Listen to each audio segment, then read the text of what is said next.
What really happened with your host, Mike Rivero. The history the government hopes you never learn. Here is your host, Michael Rivero. And aloha, America. Welcome to our show today. It is Monday, April 17th, 2017, and we have got so much to talk about today. What a crazy, insane world we are currently living in. The phone lines are open, 800-313-9443. Ken is in our control room today, twiddling the dials, keeping us out of trouble, ready to answer the phone when you call on in. So let's start off with all the wars that are going on, and I'm not going to take them in any particular order because they're all very, very serious situations here. Now, apparently over in Syria, the government forces have already taken back all of the gains made by the U.S.-backed rebels following Donald Trump's cruise missile attack on that Syrian airfield. So $90 million worth of cruise missiles, and everything is back to status quo ante again, except, of course, for all those missiles that missed and hit nearby villages, killing civilians and children. Now, apparently there's been a horrible incident. The Western-backed moderate rebels apparently attacked a community of Ma'ulula, which was an Aramaic Christian community, and apparently just killed pretty much everybody there. And it's a reminder that, you know, there are a lot of Christians being killed in these war zones. And these war zones were all created by the United States of America.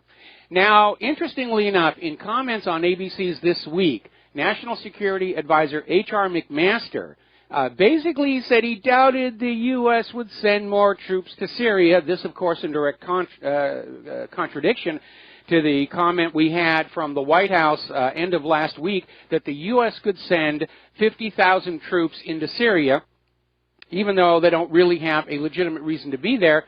And so now we're seeing a report coming out of Pravda where U.S.-led coalition forces conducted a landing operation in Syria's Deir ez-Zor. Now, the official story is they went in there to get rid of some of ISIS supplies. For all we know, they went in there to resupply them, because we know ISIS is working for the United States of America. Now, Pompeo's out there insisting that Russia's lying, Putin is lying, everybody's lying, nobody has any credibility, and yet is still insisting that they cannot show any proof that Assad gassed his own people because it will reveal sources and methods. It must be classified. You just take our word for it. No, we're not going to take your word for it. We've been lied to too many times. And this last story never made any sense at all. Assad was on the verge of winning against the U.S.-backed rebels. There were peace talks underway that would have secured his continuing position as president of Syria. And even the White House had said, we have to accept that reality.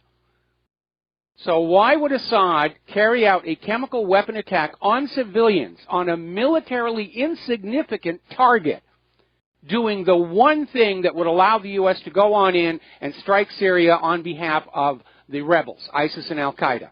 The story never made sense. Where was Assad's motive? We seem to be dealing with a government that is absolutely insisting that if you're actually using your brain, if you're asking questions, if you're being logical and rational and analytical, that you are being unpatriotic.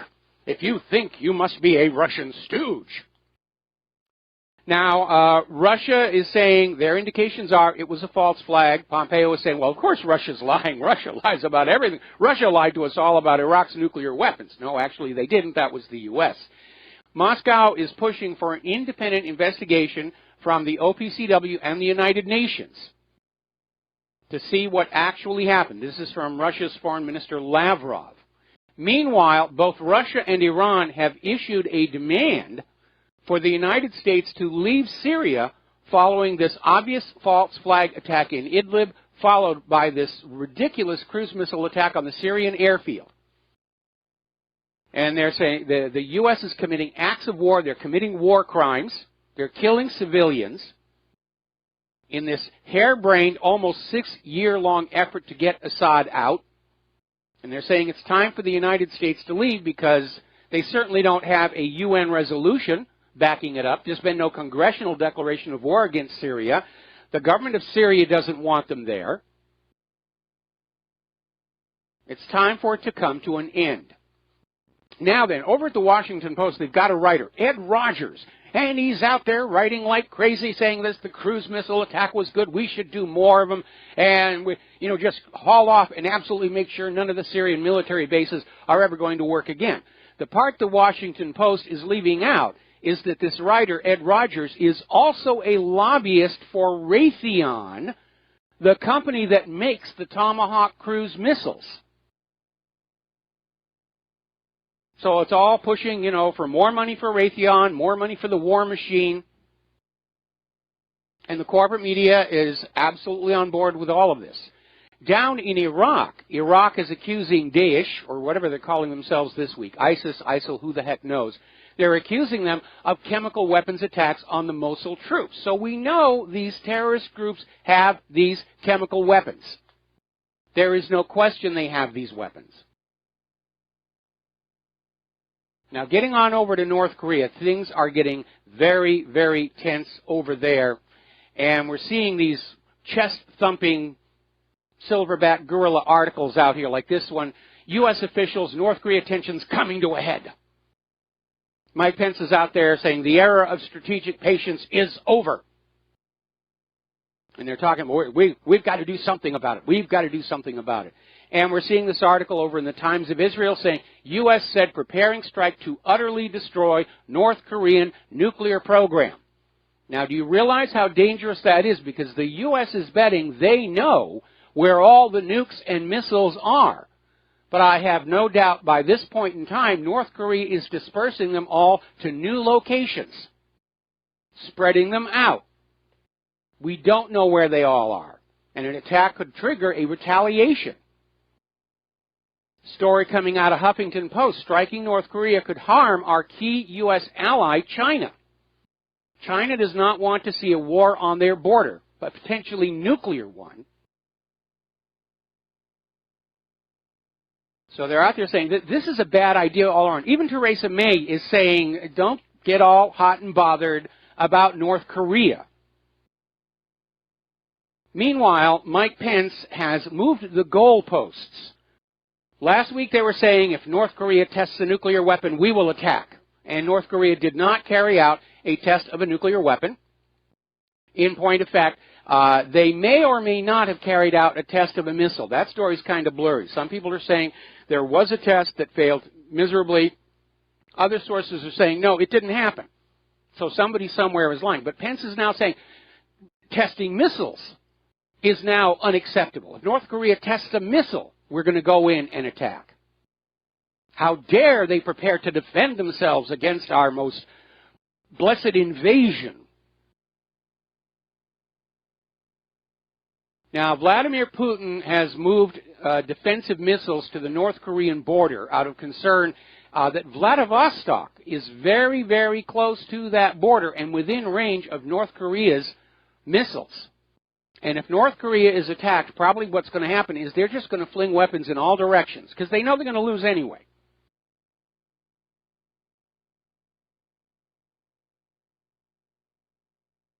So, everybody's getting primed for this thing. Now, apparently there were some Russian bombers that were flying in international airspace, but they were close to Japanese airspace, and Japanese fighter jets were scrambled up there to warn them away. Even though they were technically in international airspace, the Japanese planes went up there and warned them off. Got all these weapons from all these different countries making stink face at each other.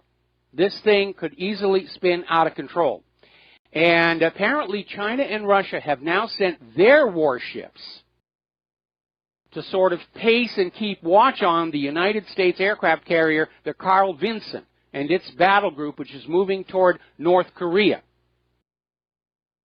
And adding fuel to the fire, the United States has now directed 2 additional aircraft carriers, the USS Ronald Reagan and the USS Nimitz, to join the flotilla, to join Trump's armada.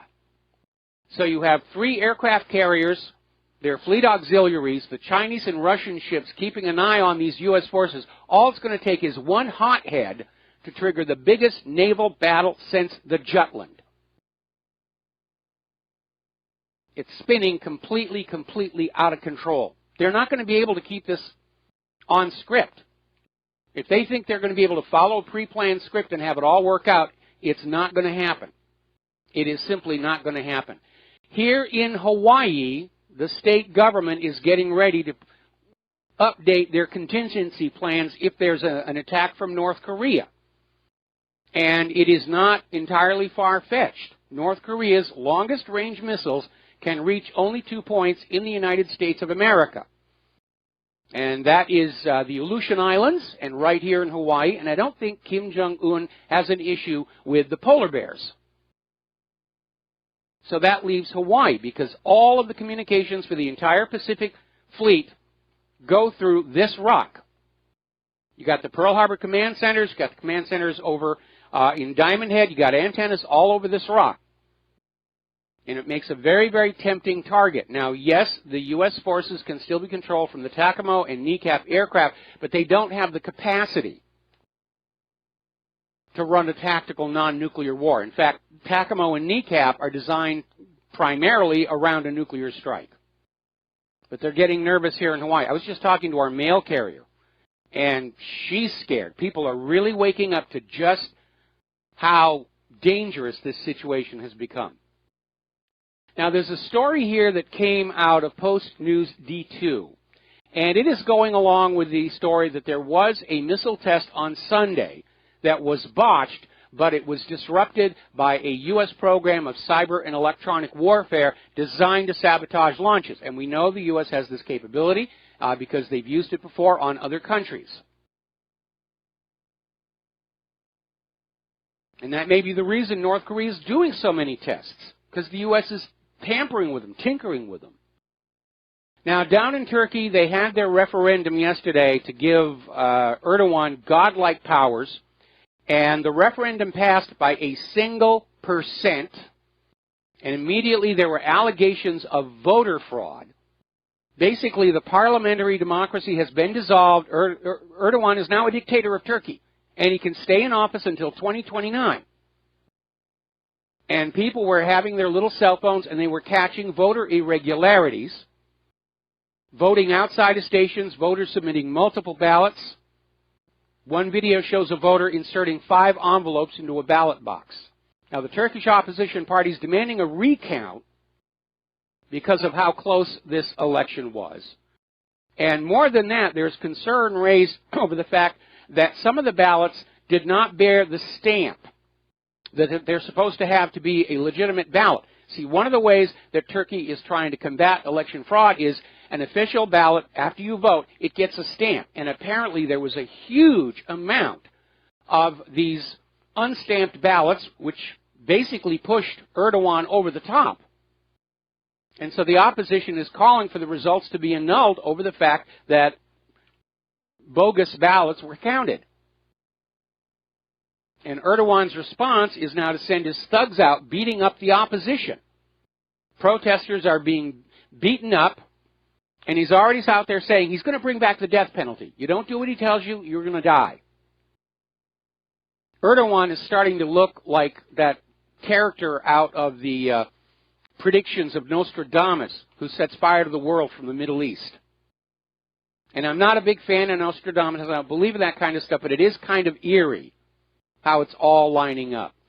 Now, the EU reporter for Turkey is warning that Turkish talks about joining the EU are going to be suspended because Erdogan got his unchecked powers. He's not a democracy, and one of the requirements that you're supposed to have to join the EU is at least nominally be a democratic system. But once again, we're seeing that all of these elections, all over the world, they're being rigged. They're being stolen. It's theater. It's like Stalin said, it is enough that people know there was an election. The people who vote decide nothing. The people who count the vote decide everything, and that's exactly what's going on now. Adding more fuel to the fire. Apparently, Chuck Schumer is now under investigation for possible connections to last year's failed coup against Erdogan in Turkey. And the investigation includes former CIA Director John Brennan and former CIA Deputy Director David Cohen. So that may get dragged into the light. And if the U.S. was behind that failed coup, then Erdogan is not our friend. And that's going to be another wild card there in the Middle East. And Erdogan is not the only person that's got election fraud around him. Apparently, Marine Le Pen is facing a devastating defeat because a computer error, nudge, nudge, wink, wink, sent out multiple ballots to some French voters who appear overwhelmingly to be wanting to vote for somebody other than Marine Le Pen. Something like 500,000 of these extra ballots went on out, and there is no mechanism to check if people are voting more than one time with these extra ballots. But it's a computer blunder. Really, just an honest mistake. Just a glitch. It's nothing suspicious here, you know, just because every single politician who seems opposed to globalism loses their election under suspicious circumstances, like Nigel Farage, the guy up in Norway. No reason to think that something crooked is going on here. Meanwhile, here in the United States of America, Judicial Watch has announced they've been doing a data survey of last year's election, and they're finding counties in 11 states that have more registered voters than actual eligible adult citizens. The evidence for massive election fraud last year is continuing to surface, all of it benefiting Hillary Clinton. Meanwhile, the U.S. Army has made the largest deployment of troops to Somalia since the Black Hawk Down incident. But they're all advisors. Nothing to worry about. They're just advisors. They're not going to be in real combat. And yes, I know, they said the same thing in Vietnam, and look how that ended up.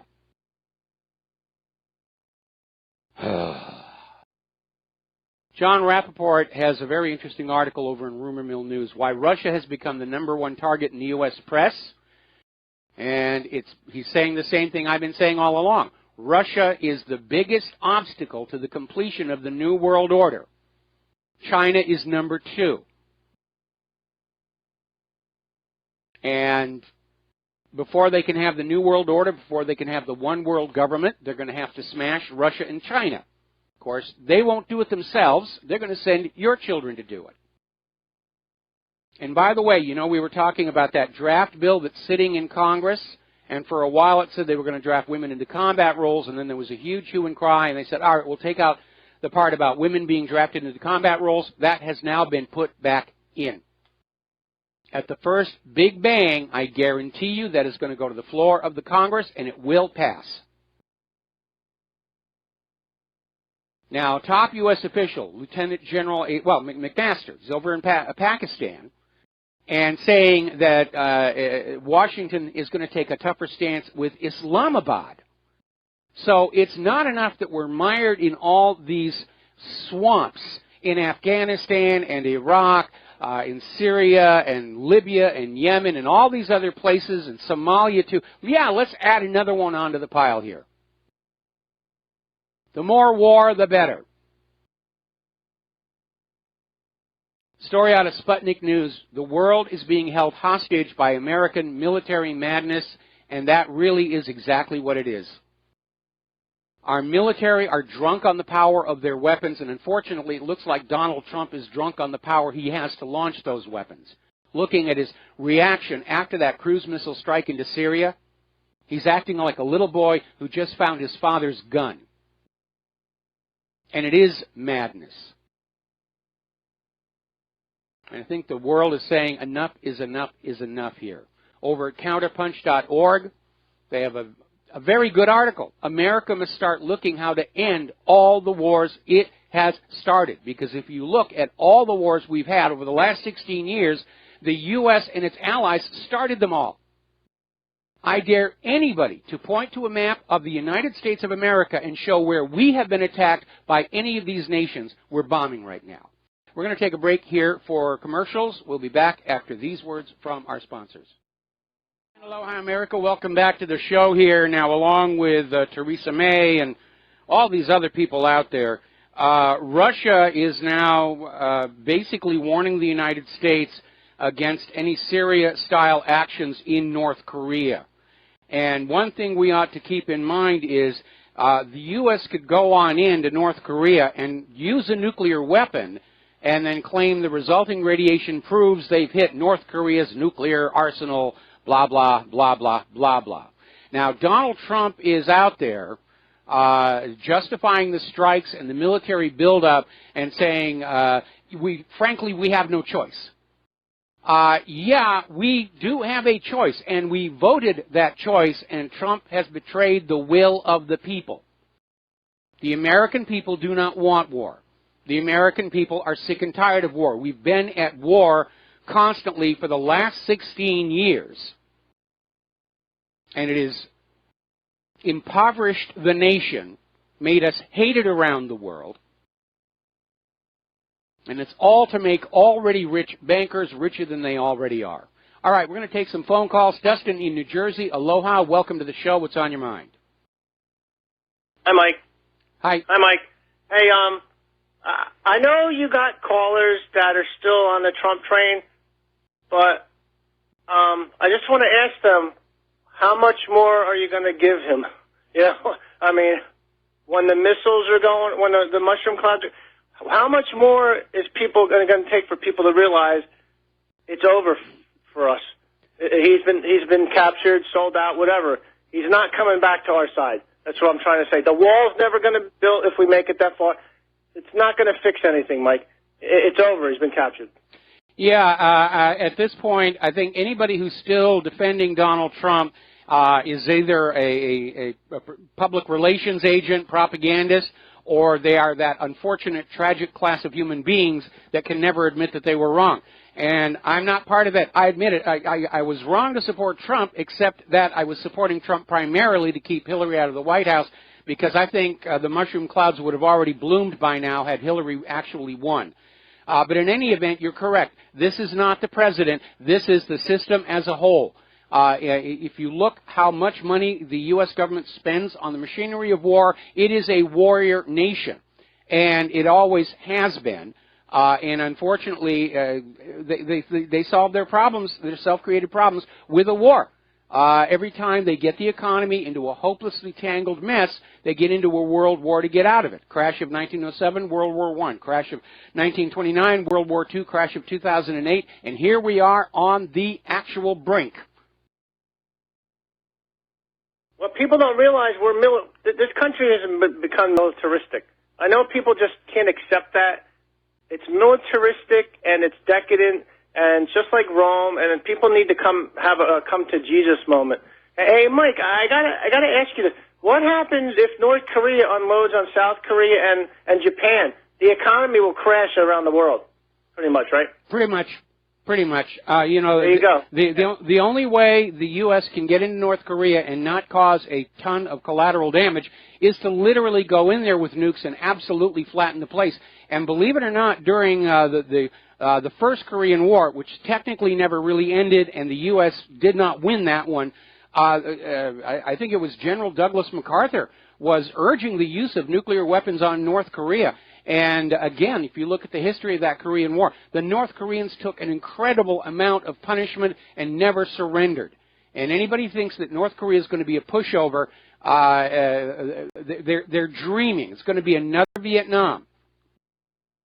They have a real army. I just want to let people know. I mean, they're not messing around. North Korea is a tough bunch of something like the likes of modern America hasn't seen in a long time, and be careful what you wish for. Yeah, what are we going to invade these countries with? All these liberal snowflakes coming out of the college, who need safe spaces and Play-Doh and everything? Hey, Mike, MacArthur never realized if he would have used nukes, wouldn't all the radiation head into the South of Korea? Yeah, and Japan. And if they use nukes now, the current wind patterns are the radioactivity will go over South Korea, Japan, and unfortunately here as well, and we're already dealing with Fukushima. All right, we got to let you go, Dustin. All right, thanks, Mike. All right, we'll be right back with another phone call. Aloha, America. Welcome back to the show. We're going to take another phone call here. Mark in North Carolina. Aloha, Mark. Welcome to the show. What's on your mind? Hi. Hey, Mike. One thing, as far as the draft goes, are they really that stupid? I talk to a lot of young people, and they're a lot more informed. We're talking millennials and Generation Z, and also I get most of my news on the internet and look at the comments and everything like that. most of these young people are not into the mainstream news. They don't get their news from fake news networks. Yeah. They get it from the internet. They get it from a lot more truthful people like you even. And I'm telling you, they start a draft. They think the riots during the Vietnam War were bad. This could take down the whole U.S. government if they dared to do this. Not only that, 18-year-olds vote now. Did not vote during the Vietnam War. And that could change the whole, if we continue to have votes, that could really change things also. Voting doesn't seem to change anything. I mean, we voted for Donald Trump to stop this rush toward World War III, and we're still getting it. In fact, I'm looking at this article I just put up at the website. This is out of Macedonia Online saying, has Trump lost control of the Pentagon? And they go on down how the Pentagon has basically refused Donald Trump's lead, and they're coming back with ultimatums and threats. And again, this dovetails with the information that I was getting, saying that Trump has been told by the deep state, the war is going on regardless of anything you do, and all you can decide is if you're going to remain as president or not. Because if you don't go along with the war agenda, you will not be president much longer. And, you know, it is very alarming to see the military-industrial complex apparently usurping the president's authority to make war. Are you there? Mark? I think we lost Mark. Okay, can we switch over to James in Arizona? James in Arizona, aloha, welcome to the show. What's on your mind?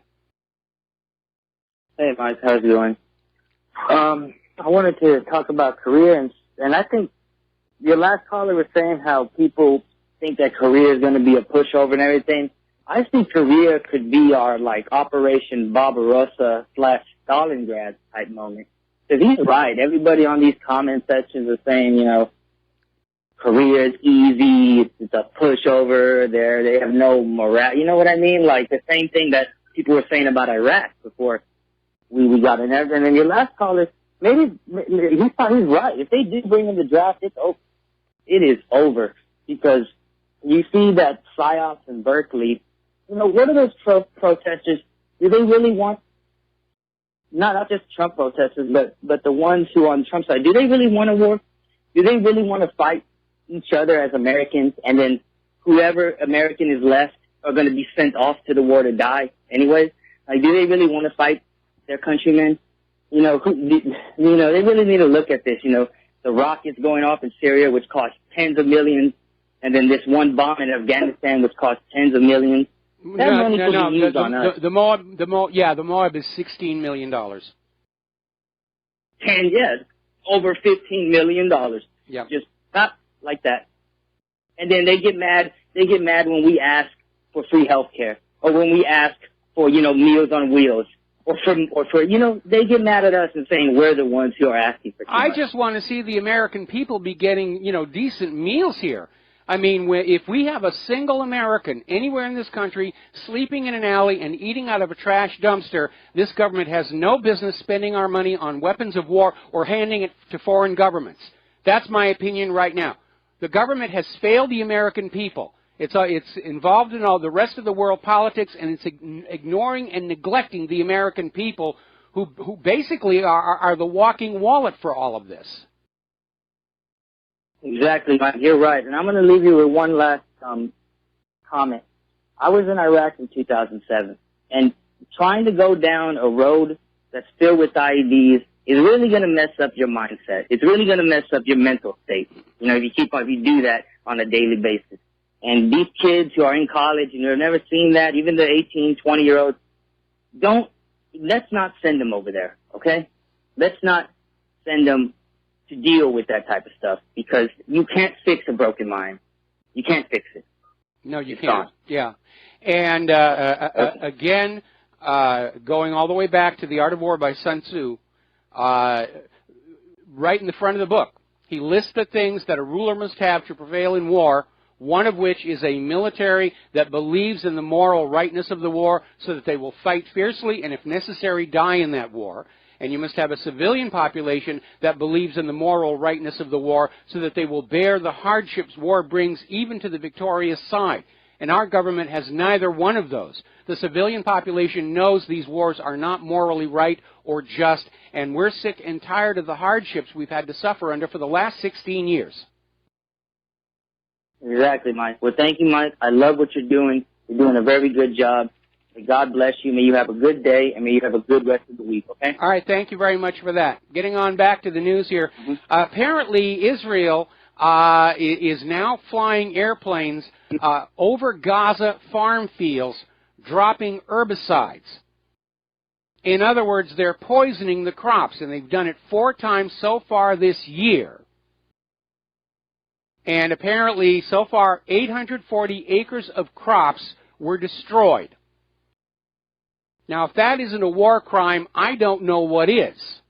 But that's what Israel is doing. They're destroying the food supply inside Gaza. So that means we're going to get all this stuff about anti-Semitism all over the media and, oh, Hitler, Nazis, and all the rest of that, followed by a bottle rocket fired out of Gaza into an empty field in Israel, followed by yet another major bombing of Gaza. Now, getting into the world of politics, corruptions, and cover-up, apparently Lois Lerner has asked the judge hearing the class action lawsuit against her filed by all these organizations that were targeted by the Internal Revenue Service. She wants the court records sealed because she's afraid that, she's being put into emotional distress by the fact that Americans are very angry with her. And she wants a safe space and she wants the records sealed. No, I'm afraid that doesn't work that way. Because when you were over there working at the IRS, what you were doing is a public event, and we, the public, have a right to know what you were doing, and more importantly, why you were doing it. And so at this point, it seems like she's not even worried about whether she's going to win or lose the class action lawsuit. She just doesn't want it getting out to the public. Now, interestingly enough, a lot of people have been talking about Jared Kushner. Somebody wrote in saying that Kushner is sort of Trump's Rasputin, which I think is insulting to Rasputin.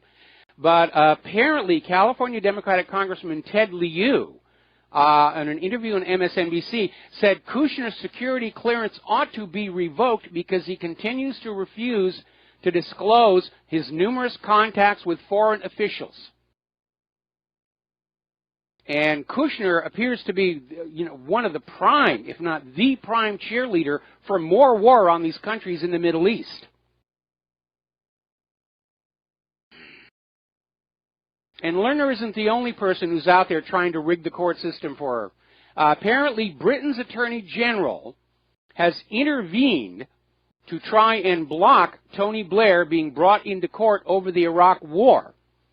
And it's a private case brought by General Abdul Wahid Shanan Ribat, former Chief of Staff of the Iraq Army, and basically saying Tony Blair has to be prosecuted for the crime of aggression because the attack on Iraq was based on a lie that Saddam Hussein had nuclear weapons. And the Attorney General of Great Britain is out there saying, we don't need to talk about that. It's okay to lie to start wars. I mean, look, everybody's doing it these days. They're all doing it, Mommy, lying to start wars. That makes it okay. All right, let's take some more phone calls. Rick in Arizona, aloha. Welcome to the show. What's on your mind? Yeah, good afternoon, Mike. I think that, this whole thing is just, Trump's out of the entertainment industry, and this is entertainment. There isn't going to be a shot fired. Korea's got an army, and it is ferocious. I mean, I talked to people from Korea. They can walk through a forest without making noise. This is just, and as far as them having nuclear weapons, I mean, I question that. I mean, during World War II, we couldn't even make our missiles fly straight, let alone the Koreans and the Chinese. I don't know how they're doing it. We still can't. But, remember that embarrassment with the Tomahawk? Great Britain was test firing a Tomahawk, and it went the complete wrong direction, headed for the U.S. Yeah. But and in this nobody's going to start a war with North Korea. It's not going to happen. I beg to disagree. Okay. The people who want the war, they don't think in those terms. They just start out saying, America's never lost a war, and we're just going to go on in it.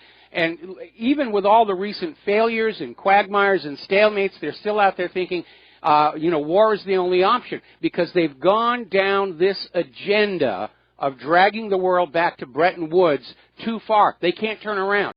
If anybody got up and said, these wars are a bad idea, let's call them on off, the U.S. economy would implode in 15 seconds flat. Yeah, well, I can see Korea going over the DMZ, but I just don't see our soldiers charging up the hill. And that ain't going to happen. They're going to drop their guns and run like the Iraqis did. They're not going to take on these people. It might be a push-button war. But what is that? You got to take the territory. So who's going to take the territory? You're absolutely right about that. That was the lesson of Vietnam. You cannot win a war from the air. That's why I don't think there's going to be a war. No, there's going to be a lot of bombs dropping and cruise missiles, and there's going to be a lot of radioactivity.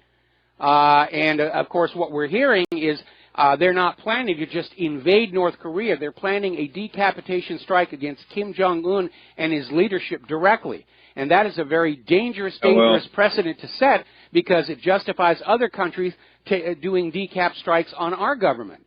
And even though I'm disappointed with Donald, buy your auto parts soon. And even though I'm buy your auto parts soon for Hyundai, and they're going to take it. Rick, may I please complete the thought? Go ahead. Even though I am disappointed in Donald Trump, and I see the administration taking us in a dangerous direction, I think a decapitation strike on our administration would trigger a nuclear exchange all over the world. And so it's a very reckless situation. You know something to keep in mind? Every time two countries go to war, both sides are convinced they're going to win it, and obviously half of them are wrong. And this time it may be our country that is in the wrong. It's certainly morally in the wrong and militarily in the wrong. And again, our Pentagon and our leadership may be victims of our own track record of success or their own overconfidence. There's a lot of hubris on display out there. Okay, I'll give you 3-to-1 odds on $100 that there's not a shot fired within 6 months. Want to take that bet? Audience is a witness. 3-to-1 odds. I give you 300. You give me 100. My gambling budget is only about 25 cents. Yeah, well, it means you're not confident. You think I'm right? No, I don't think you're right. I think you're absolutely wrong. And again, I don't even know if we're going to be here in 6 months' time. If this thing gets out of control, we're going to get hit here in Hawaii, and that's something that Claire and I are having to deal with. Yeah, Rick, thank you for the phone call. We're going to switch over to Peter in Los Angeles. Aloha, welcome to the show. What's on your mind? Hey, Mike, I spent time in Korea. The last time I was there was 95, but I spent a tour in 95 there. I was a major, an infantry major. We estimated they had 2 or 3 nukes even then. That was under Clinton. But the thing is, we only have 1 division there. It's the second, and the 2nd Infantry Division. Back at that time, we were pulling it back from the border. It used to be right up on the DMZ, because I think I alluded to you before, they have so much artillery.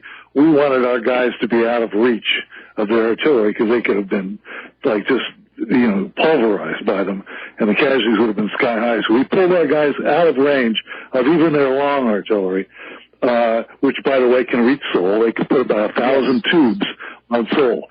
But at any rate, what they won't do, and this guy who was just there, they are ferocious. The terrain there is very hilly and very defensive-oriented, friendly.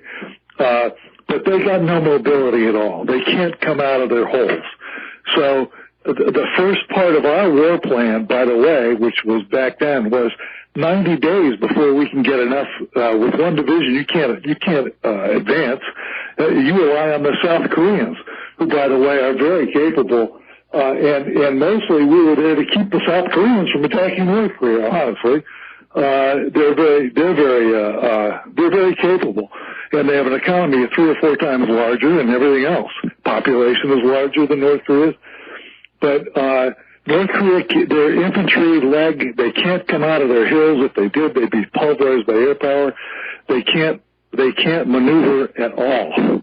You know, so what you're describing there is a country that is concerned with defense rather than offense.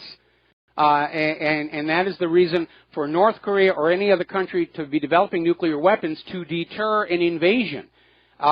There's nothing about North Korea's military buildup that suggests they're getting ready to invade anybody. As you say it yourself, they're building defensive fortifications, and they're basically protecting their border. Their concern was an invasion from the south, or obviously right, now Mike. from the United That's the way I States. see it. And not only that, they don't have the motorization or the mechanization. They can't advance or anything like that. They have no air force whatsoever. They're locked in. Consider them, Mike, like the Japanese on Okinawa. Yes. You know, willing to fight to the death, dug in with, artillery and all that, but unable to maneuver whatsoever. But we could inflict a lot of casualties, but we couldn't advance on them anyways with one division. What we could do is do strikes. They have very highly capable, by the way, special forces are. They're tough as nails, the North Koreans. But what we could do is do helicopter insertions on a small scale all over, and they'd be hard pressed to do much about that.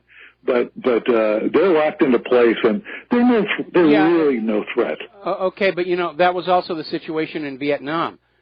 North Vietnam did not have much of an air force until Russia started sending the MiG-23s.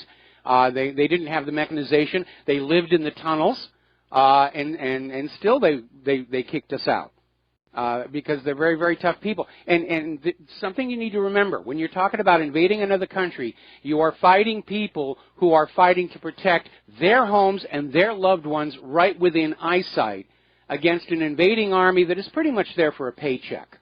And that gives them a psychological advantage as well. Okay. Well, what I'm saying, Mike, is we can't invade them. We cannot invade them. No, I understand. It'll take us 90 days to get troops over there. All right. We got to let you go. Got to take a break for commercials. We'll be right back. And aloha, America. Welcome back to our show here. And before we get back to the phones here, apparently a Black Hawk helicopter has suffered what the Army calls a hard landing at the Breton Bay Golf Course and Country Club in Maryland. Of course, looking at the photos, it wasn't a hard landing. It was a complete re-kit. And I'm waiting for the White House spokeslug to come on out and say, North Korea shot that down. The invasion is on. Putin did it. It's Putin with his shotgun shot down our Black Hawk helicopter. All right, back to the phones. Kathleen in Paris, bonjour. Aloha, what is on your mind? Yeah, bonjour. Okay, I'm thinking about the fact that, like you're always saying, that how many times do we have to be lied to, and then, but you imply that it's this government. What if it's like government? It's the state, statism that is not possible. I'm sorry, I don't understand exactly what you just said, but it is certainly not just the United States government that is lying to its people, although they seem to be the world champions. If you go to my website, up in that top gray menu, there's an article of the liars, by the liars, and for the liars, which goes through history detailing some of the major whoppers that have been told to people by their rulers, like Ramses the Great, the Catholic Church, and so forth and so on. But my concern here is that right now we are in this swamp full of lies that is leading us to a new world war. I'm talking about the idea of statism, of having a state. I guess what I'm thinking is maybe Ron Paul's libertarian freedom. Is there any way for everybody to be free? I mean, he talks, his Liberty Channel. I don't know how it would work, but well, how does libertarian? How is it is possible? Libertarianism. Okay, let me get in here for a second because we're almost out of time. It is certainly possible to design a government that works for the nation and its people. It's been done many times in history, including back there in 1776. The problem is power attracts the very sort, political power attracts the very sort of people who should not be allowed to have it. And each succeeding generation of new politicians tries to warp the system to benefit themselves at the expense of the nation and its people. And that is why eventually all nations will collapse, whether it's the Soviet Union or ancient Rome and soon to be the United States of America. This is not the nation that is described in that Constitution in the Bill of Rights. So it's possible to have a government that is taking care of the people in the nation. It's possible to have freedom as long as the people are vigilant against their politicians playing fast and loose with the rules. And that, by the way, is the very reason the Founding Fathers gave the American people that Second Amendment, to deal with misbehaving politicians. But unfortunately, through complacency with the American people, the corruptors of our society have gotten away with changing this country into something that's very ugly and was certainly not intended by the Founding Fathers. Primarily, that private central bank. Okay, Kathleen, got to let you go. Got to take a break for station identification. We'll be right back. And aloha, America. Welcome back to our show here. And as one of the earlier callers alluded to, there has been a lot of violence back up at Berkeley. Pro-Trump supporters, anti-Trump supporters rioting. Apparently, the anti-Trump supporters were throwing M80 firecrackers into the Trump supporters crowd. And the M80 is a very, very powerful firework. It can cause physical harm. And apparently, the police just sort of sat there and did absolutely nothing, just letting it get out of control. And you have to wonder why. I mean, the election's pretty much over at this point. If you want to protest something, protest against the wars, not against Trump himself. Trump is just a figurehead. The Pentagon is ignoring him. Congress is ignoring him. We all agree the wars are bad. Let's stop beating each other up and say we're going to protest against the wars. Especially you young people. If you do not take a stand against the wars, you are going to be killed and crippled in them, because they are talking about bringing back the draft. Trump just appointed a new head to the Selective Service System. That's not something you do for an agency that isn't really doing anything. So they're cranking that one up. Okay, let's talk about the economic news a little bit. Despite his campaign rhetoric, all of a sudden Donald Trump is getting very friendly with Wall Street and the Federal Reserve. And apparently Trump is saying that Federal Chair Janet Yellen is not toast after all. We're doing okay here. We understand that Trump is already fundraising for his 2020 run. He's got about $13 million so far. They're claiming it's from small online donations, and I got to tell you right now, I imagine those have pretty much stopped at this point. So now Donald Trump is going to be dependent on corporate money if he's going to run for a second term, and the sellout is just going to get worse. It really is. Russia and China have activated their alternative to the SWIFT system. Now, for those of you who don't know what that is, SWIFT is the electronic transaction system. Goes all over the globe. It connects all the banks together. When you send money from one bank to another bank, especially in another country, it goes through SWIFT. And the United States has weaponized SWIFT. If you don't do what we tell you to do, we will disconnect you from SWIFT. See the power we have over the global economic system. Well, with very little fanfare, Russia and China's SWIFT alternative is up and running. And basically saying Russia now has its own global payment system.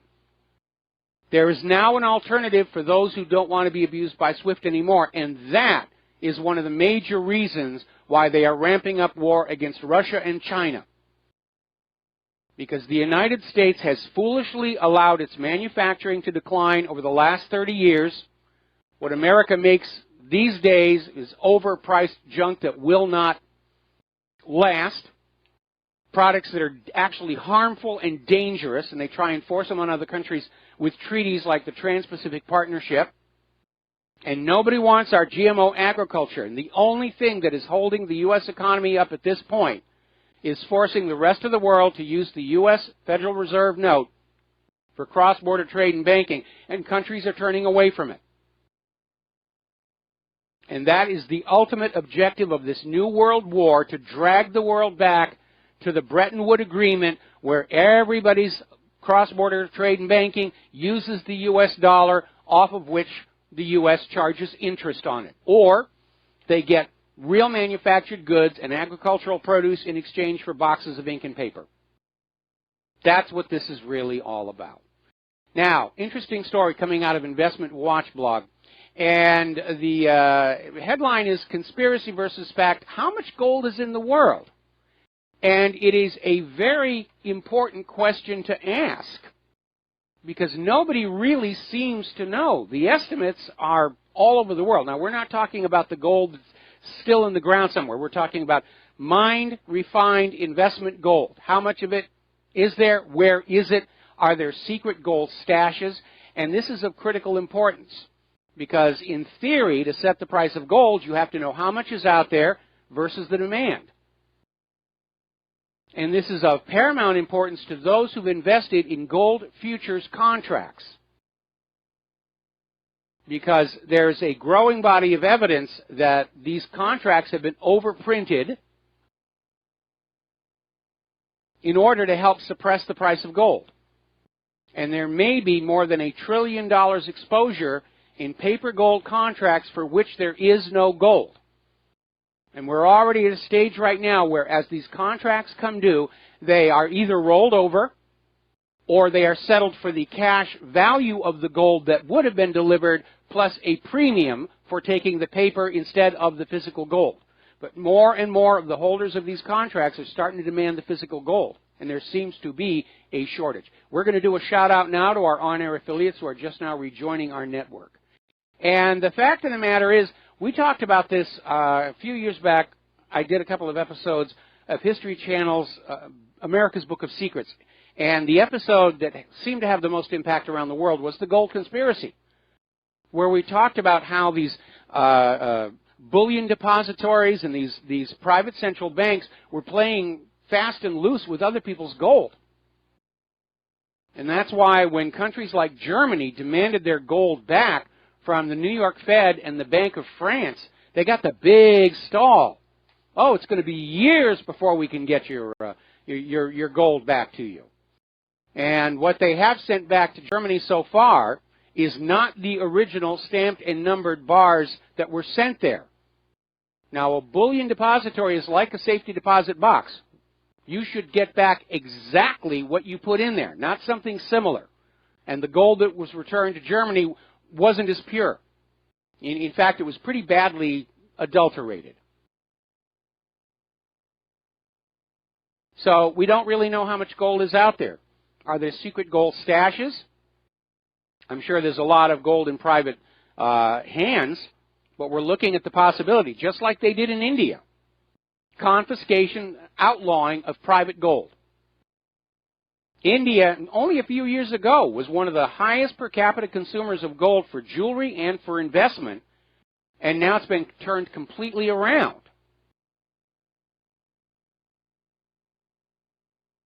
Now, over in India, they're in panic mode. India is trying to go cashless. They're the test platform. And the cash is starting to run out. More than 90% of India ATMs are now empty, and it's creating civil unrest. People don't want their money permanently trapped in the bank, and for a very good reason. Article coming out of Economic Policy Journal. The IMF is out there admitting once the society goes cashless, they'll be able to go to negative interest rates on your savings account. Never mind the fees they're charging you on your checking account. You will be forced to keep your extra wealth in the bank, and the bank is going to help themselves to a little tiny bit of it. Once there is no longer a portable store of value that you can have in your home, in your pocket, in the mayonnaise jar that's buried out by the pineapple plantation. These banks are all in trouble. Article coming out of Investment Watch blog. They're still trying to save the Monte Paschi Bank. It's the oldest bank in the world. It was founded in 1472. And the EU Commission is looking at, they're going to have to bail it out. They're going to have to bail it out. And there's something to keep in mind. A bailout isn't really a bailout. It's just another loan. It simply drags the debt slavery out into the future. Here in the United States, things are getting very, very difficult for all those millions of unemployed people that the U.S. government hopes you're not paying attention to. Over in Pennsylvania, their unemployment compensation system is on the verge of collapse. And people who've just lost their job in Pennsylvania can't get the jobless benefits they're supposed to. And remember, those jobless benefits are supposed to be paid for by taxes from the employer. A lot of people don't understand. When you go to work for a company, the governments, plural, are not just taking money out of your paycheck. Your employer has to pay taxes over and above what they pay you, part of which funds the unemployment system. In fact, if you add it all together, the governments are making more off your labor than you do. And apparently some people who've lost their jobs in Pennsylvania have had to wait as long as 8 weeks just to get a single jobless benefits check. Another article coming out of Investment Watch blog, man wants to withdraw 80% of the money in the bank. The bank says no. And this is being reported by Jim Rickards, saying, you know, if you only have $100 in the bank, they'll give it to you. But if you have several $1,000s and you want it, they won't give it to you in cash. They will only give it to you in a cashier's check, which has to be taken to another bank. They don't want you to have your money in your pocket because they can't play their games with it. And like I just said, the IMF has admitted the goal of a cashless society is to lock your money in the bank, at which point the bank is going to help themselves to it. Route 21 is getting ready to shutter nearly 400 stores nationwide. The retail apocalypse is continuing apace. The retailers are trying to blame online sales, but a lot of online sales companies are not doing very well either. Amazon's doing great, no question about that. A lot of other online sellers aren't doing as well because of the wealth inequality. For an economy to be healthy, currency must be flowing freely at all levels of society into all necessary sectors of investment. Under the fascism that we have been living under for years, all the wealth is now concentrated very tightly at the top. And there aren't enough money junkies to go around to all the shopping malls and buy all the retail products to keep the consumer economy going. And that's why retail is locking up. The customers don't have any money. People are living paycheck to paycheck.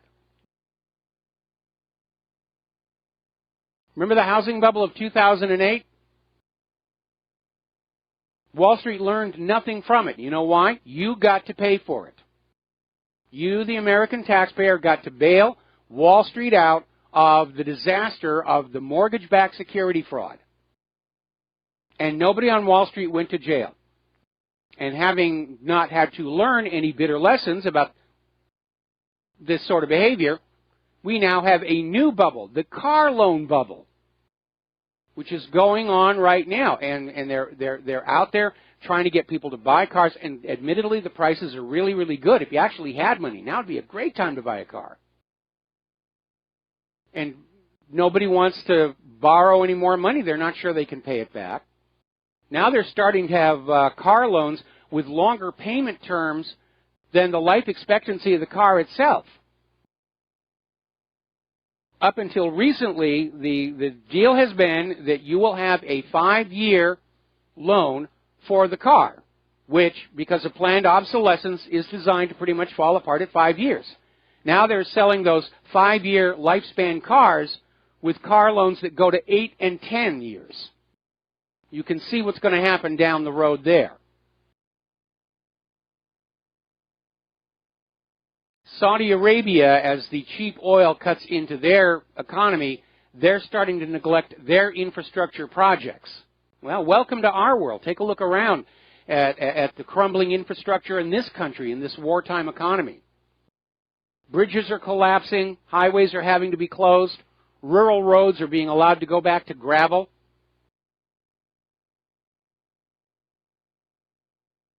Look around at the state of the country right now and ask yourself if you're getting value for money from this government. Or do we need a cash for clunkers law where we take our current bloated, inefficient government, send it over to the junkyard to get crunched up into a metal coffee table, and we all get a check for $50,000 to buy a new, smaller, more efficient government. I think it's time that we do this. One area of the economy that's doing really well, there's a boom in the building of underground bunkers. Prepper bunkers, fallout shelters are back in fashion. I remember during the Cold War, fallout shelters were everywhere. And some of them were built really well. Some of them were ridiculous. There were a lot of scammers out there. I remember seeing an ad one time for what was basically a crate covered with aluminum paint where you could shelter yourself from a nuclear explosion. Do you remember that film we were all shown in school with Bert the Turtle, duck and cover? And they were showing all the things you could do to protect yourself from a nuclear bomb, like get under your desk at school or pull the picnic table, a picnic cloth over your head, none of which would actually work. And they knew it wasn't going to work. The purpose of that film was to brainwash children into thinking nuclear war was survivable. Looking back on it now, it's laughable. Oh, and by the way, I got a lot of email from a lot of people who looked at that Atomic Cafe documentary, and they were absolutely stunned and shocked to see what had really been going on back there.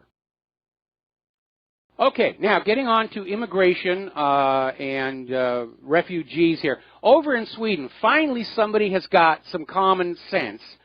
Spokespeople for the trucking industry are pushing back on these Swedish feminist government suggestion that the way to end terrorism is to ban trucks, which have been used in the truck bombings. And the trucking industry is saying, no, let's ban the terrorists and let the truckers go on doing what they do for a living. But can you believe the ridiculousness of that idea? Oh, the terrorists are using truck bombs, we'll ban trucks.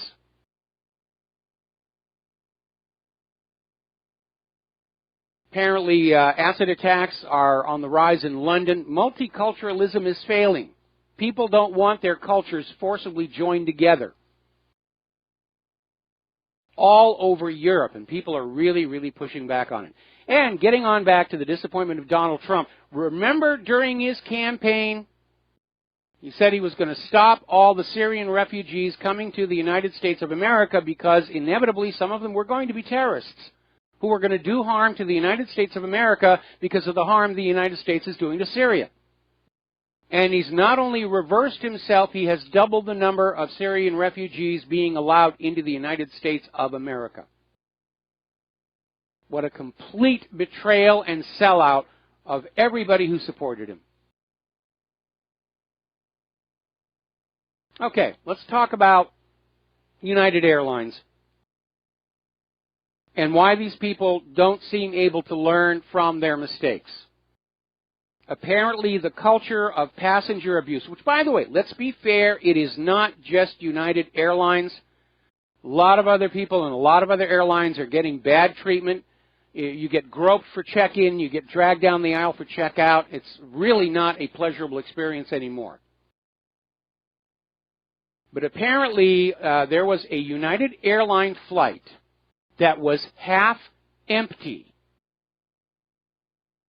And apparently there was this couple who were on their way to their wedding, and there was somebody in their aisle who wanted to stretch out and get some sleep. Since the plane was half empty, the couple changed seats. And then the flight attendants came on back and said, you can't sit there, that's not your assigned seat. And they had the couple removed from the airplane. For doing this, you know, we're going to move and let the other person actually stretch out and get some sleep. They were trying to do this guy a favor. And they got thrown off the plane.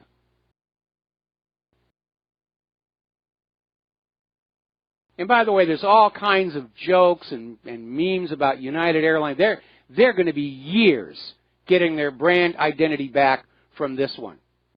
And you would think that they would be out there saying, got to be very, very cool. Now, supposedly United has just now announced a policy where already boarded and seated passengers will not be removed. If they have to make room on a plane, it'll be done at the gate, which means they'll be dragging you through the airport. All right, we're going to take a break for commercials. Join us on the air, 800-313-9443, and we'll be right back. And aloha, America. Welcome back to our show. I'm looking at the Fox News feed, and they're out there with this, Trump is saying North Korea's got to behave. I'm sorry, but just who is it who has their military weapons floating off of whose coast? And I think it's important to understand something. Look at every country the United States has bombed, invaded, drone struck, regime changed over the last 16 years. What is the one common factor in all of them? They didn't have weapons to deter invasion. The U.S. is basically whooping on countries who cannot fight back. And that's why they're angry at North Korea. North Korea wants to have the weapons to deter an invasion. As that other caller mentioned, if you look at how North Korea's defenses are organized, they're all defensive, not offensive. It's ridiculous here. All right, let's take a phone call. Mo in Florida. Aloha. Welcome to the show. What's on your mind? Mo, are you there? Mo, are you? Hello? There you are. You're on the air. Oh, sorry. No, I was just saying I'm trying to keep it light a little bit because, I'm like you. I'm not, in the sights of, Kim Jong, whatever his name is, the Pillsbury Doughboy stand-in. But, it's just so bizarre. My thinking is this. Why, the only thing, there's some things that are just, you're so right about just about everything. Before I think something, you pretty much say it. It's like, you get it, your mind's free. But, one thing I don't understand, if Trump is, the deep state or whatever you want to call it, the neocons, the trilateral, all that stuff, if they really, have him, which I believe they do, this guy could go on national TV like his Twitter thing, but he could do his fireside chat every night. Yeah. He's the perfect guy for that, and get the American people, come on, let's go. This is our last shot, bro. Am I right? Yeah, but again, like I said, this information I had coupled with this article about the Pentagon, we seem to have a third person on the line. The war agenda is moving forward, and all Donald Trump can do is continue as president or not. And if he were to try and go public on any of this stuff, he could be assassinated on the spot. They probably showed him the Zapruder film from Dallas, Texas, and said, see, we can kill presidents who don't go along with the agenda and get away with it. And Trump may just be afraid of that. They may have threatened his family. There's enough pressure there. One more thing about North Korea that everybody needs to remember. They're one of the few countries on earth that do not have a privately owned central bank. The North Korean government makes its own money. Horrors! Horrors! Of course we must invade them. No, that's true. And one other thought, Michael, get your thinking on this. There is some I don't know. Do you know who Bix Weir is? Yeah, I know who he is. Yeah. He's the one who's out there saying, buy silver because there's a lot of hidden gold. We got plenty of gold. I don't believe that. No, I don't either. But I just kind of want to get your thoughts on that. Okay, for some reason the phone line keeps cutting in and out. The problem is we don't know how much gold there is. We do know there's a lot of silver. But again, we're dealing with an economic system that is rooted in the fraud of the private central banks. And we know they're manipulating the stock market. They're trying to conceal the true scale of the unemployment problem. We're not getting good, accurate information from anybody in the financial sector with which we could make any kind of a reasonable conclusion. All we have are these questions. But certainly the gold traders are acting like they're dealing with a shortage. Yeah, well, they certainly try to grab it in every invasion that we make. After they went into Libya, the goal for the Golden R, nobody knows where that went. Got to let you go, Mo. We got to take a break for commercials. Thanks, Michael. We'll be back. Let's have some more phone calls. 800-313-9443. Hello, America. Welcome back to the show here. We got a bunch of calls waiting on the line. Before I get to them, though, a couple of things here. Apparently, the riots in Berkeley are continuing, and the corporate media is saying that this is all about Donald Trump releasing his tax returns, and Trump is out there saying, look, the election is over. I don't think either story is accurate, because over the weekend, I saw another story about how there was a movement among liberals to withhold their taxes this year in protest over the wars, and I imagine a lot of conservatives are going to join them in on that one. So this isn't about the tax returns. It's about the fact that we're not getting the government we voted for. Therefore, why should we pay for it? Now, getting on back to the idea that we're being lied to about the economic news, story coming out of RINF.com, consumer confidence grows, beats analysts' predictions. This is from the University of Michigan. And this is a rah-rah to try and get you down to the shopping malls and buy things. The consumers are confident again. Everything is hunky-dory. And if you believe that one, I have some of Assad sarin gas to sell you. Let's go back to the phones here. Peter in Dallas, aloha. Welcome to the show. What's on your mind? You're losing a little weight. You're looking thinner. Could you repeat? Hello? Yeah, could you repeat that? We've got a bad connection. I said you're losing weight. You look a little thinner. I've lost about 80 pounds now.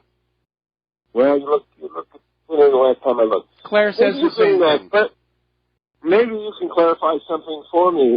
When they talk about the Fed's balance sheet, right now I guess it's $4 trillion, and they bought up all the bad loans from the banks so that they could continue to operate.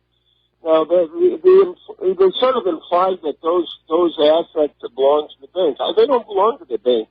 All those bad loans belong to the U.S. citizen, right? Yeah, they're going to. Yeah, they dumped them on the American people. That's what TARP was all about. Following the 2008 meltdown of the mortgage-backed security fraud, they passed that Troubled Asset Relief Program, which basically took over all that bad paper from the mortgage meltdown at taxpayer expense, and it's all worthless junk paper. For all we know, they used it up in the restrooms over there on the stock exchange. And they're going to do it again. Under fascism, the ordinary people are forced to pay for all the losses of business. But when they say it's the Fed's balance sheet, that's really misleading. It should be the United States' balance sheet. It should. Well, again, the Federal Reserve is itself a privately owned bank. It's not really part of the government. It's no more federal than Federal Express. But unfortunately, because the Federal Reserve does have its tentacles into the Congress, they can basically soak the American taxpayer for whatever they need to keep their little Ponzi scheme going. Well, yeah, okay, but I mean, calling it the Fed's balance sheet sort of implies that the banks are on the hook. The banks are off the hook. That's right. The Fed's balance sheet. That's exactly right. We, the American people, are going to be forced to continue to make payments on the unpayable debt one way or the other. And it's all basically a scam. They've been running it in this country for a little over 100 years. They've been playing the same scam on the entire earth for 300 years. And people are finally waking up to it. And we're seeing more and more articles out there about why the Federal Reserve ought to be nationalized or ended. We're seeing all these other countries that are going back to value-based monetary systems because we can see that this creation of money out of thin air and lending it out at interest, it makes the bankers rich, the people poor, and inevitably leads to war after war after war after war. So would you be in favor of a fixed money supply? The supply doesn't increase. It stays the same. If we become more efficient, prices go down? Or do you still think we need to be expanding the money supply?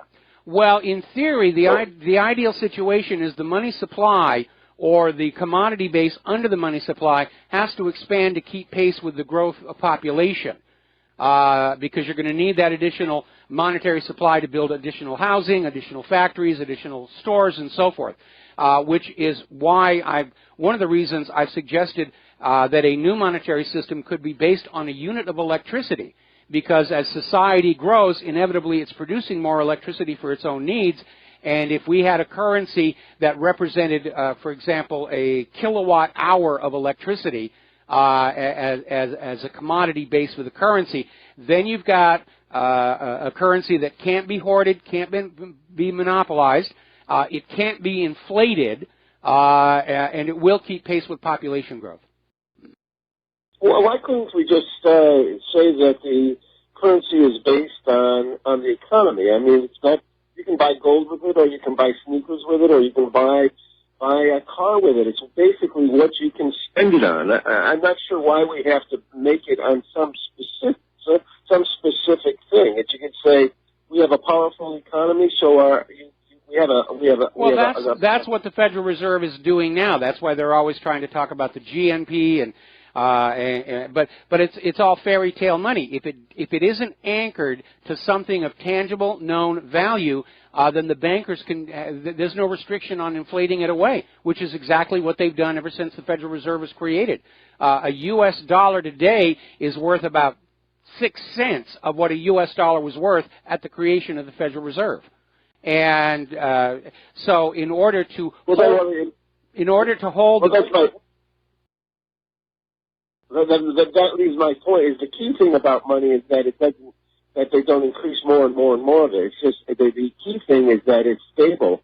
The whole idea with basing on gold is the amount of gold is fairly fixed. The value of gold isn't fixed. There are gold mines out there. They're talking about actually mining the asteroid belt for gold now.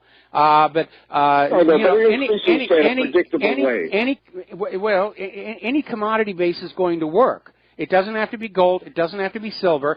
But you've got to tie the currency to a commodity with a universally recognized value in order to prevent the kind of abuses we saw under the Federal Reserve System.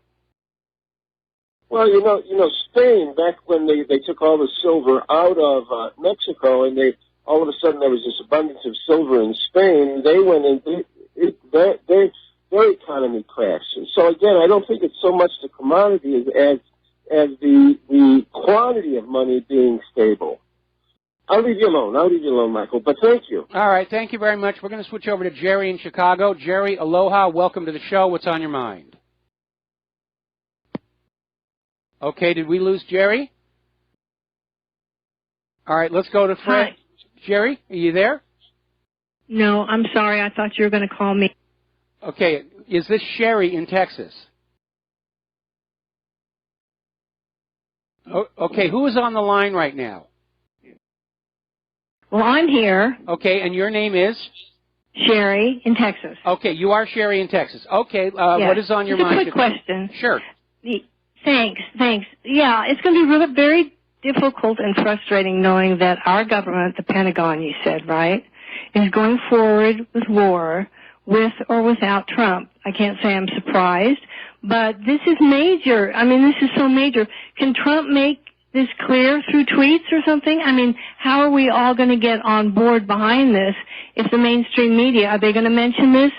I want to refer this information to my friends through, I don't know, if it can be read someplace. I can send them an article.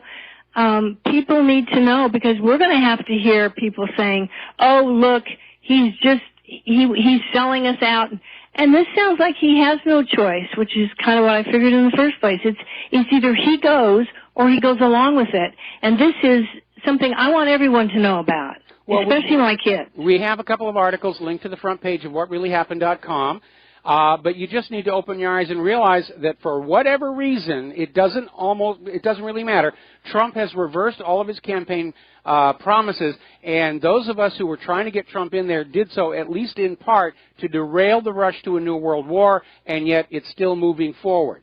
And so a lot of people are still, they're asking legitimately, who's calling the shots over here? Even Russia is saying they're not sure who's actually running the country. If it's Donald Trump or the Congress or the Pentagon or AIPAC, they don't know who's really ultimately in charge, and that is a dangerous situation.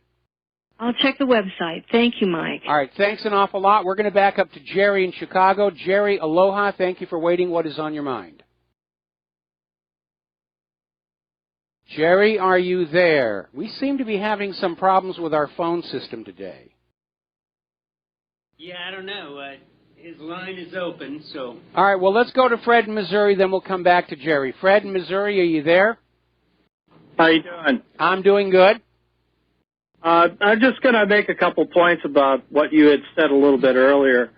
The first one, in regard to the gold, I think you're absolutely right on about that.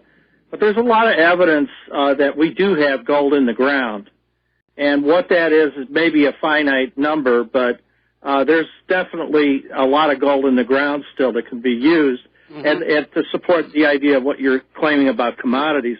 But there's a couple other things I just noticed that just seems to run me the wrong way. On this United Airlines thing, those people were put on another plane, and they were sent by United Airlines to their destination. You're talking about the married couple? Yes. Okay, well... And you know, I don't know, you know, if everybody's, you know, spinning this stuff or what. But when you mention the business about Trump and the Syrians, you failed to mention that the additional Syrians that was written in under Obama. And Trump really stepped up in front of this thing, trying to get this legislation through to stop these people before they got here. And it was the Ninth Circuit that stopped Trump. They got some pretty sharp lawyers coming up with all kinds of reasons why they could do this. So I really think, you know, on some of these issues, you know, Trump is probably wondering himself maybe why he took the job. But the reality of it is, a lot of us voted for Trump because we believe in the ideas. And, you know, I just think that when you make that statement, I think it should be clear that, you know, not everything that's out there is you know, just red, green, and blue. I mean, it's just there's a lot of gray areas in this stuff. Well, if you're seeing gray, it means you're not looking close enough. The reality is the Ninth Circuit Court of Appeals is openly violating the law. The judges are trying to rewrite the law from the bench, and Donald Trump has every right to have the Attorney General actually go after them or have the Supreme Court overturn them. Again, it looks like he's just going along with the deep state. Now, going on back to the issue about the gold being in the ground, there is a lot of gold down there. But mining comes down to something called the unit cost of extraction, which is how much does it cost to get an ounce of gold out of the ground, and if it costs if it costs more than that ounce is worth, then the mining operation stops because it's not making money. As long as the price of gold is artificially being kept low, there are a lot of gold mines which right now are sitting idle. When the price of gold starts to go on up, you're going to see those mines renew their operation. You're going to see more exploration, and you're going to see people who are going to be trying to come up with cool ways to, for example, refine the gold that's actually floating in seawater. Maybe come up with some sort of a graphene filter that filters it out. But there is I don't have all the chemical ideas on this. The one thing I know a little bit about is what's going on in the Grand Canyon, and they've been very careful not to talk about it. But Brick Ware, he kind of jumped into that. He kind of gave some highlights of what they found and going back and looking at the newspaper articles, you know, at the turn of the century and everything. But it is amazing that they put this huge marine base at this end and they don't let anybody near it, you know.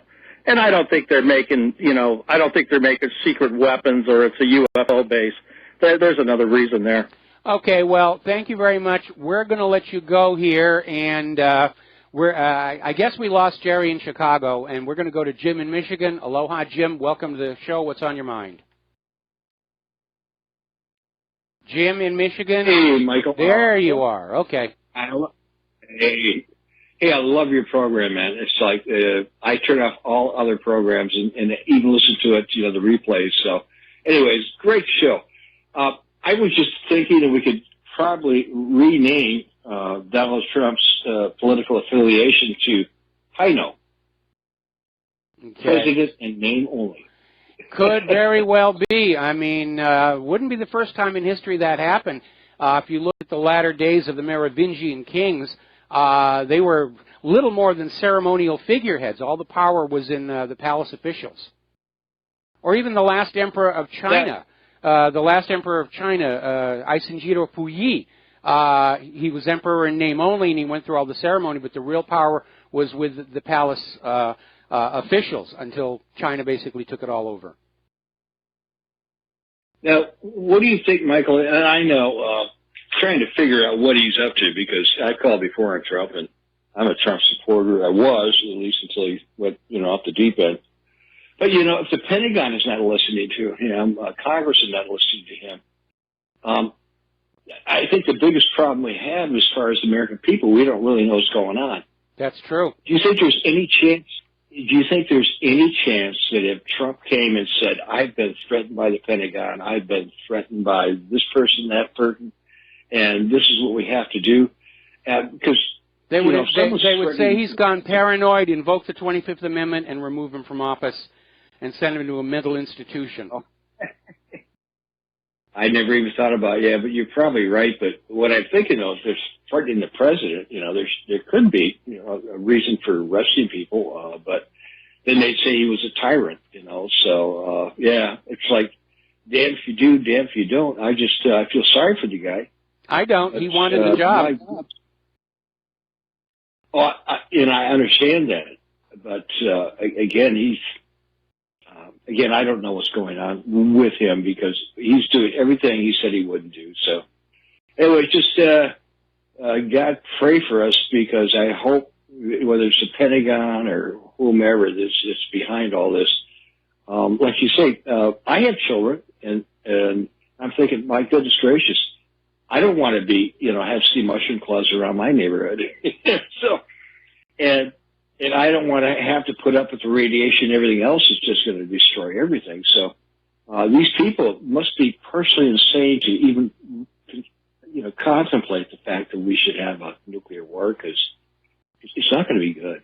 Well, it's not going to be good for us, but the problem is our military high command and our politicians who have underground bunkers at the Greenbrier and Mount Weather, they think they can survive a nuclear war even if they lose it. And they'll just say, "Oh, we blew it," and they go down underground for 6 months to a year, and they come on out, and, "Oh, look at all the room we have now for our wonderful palaces."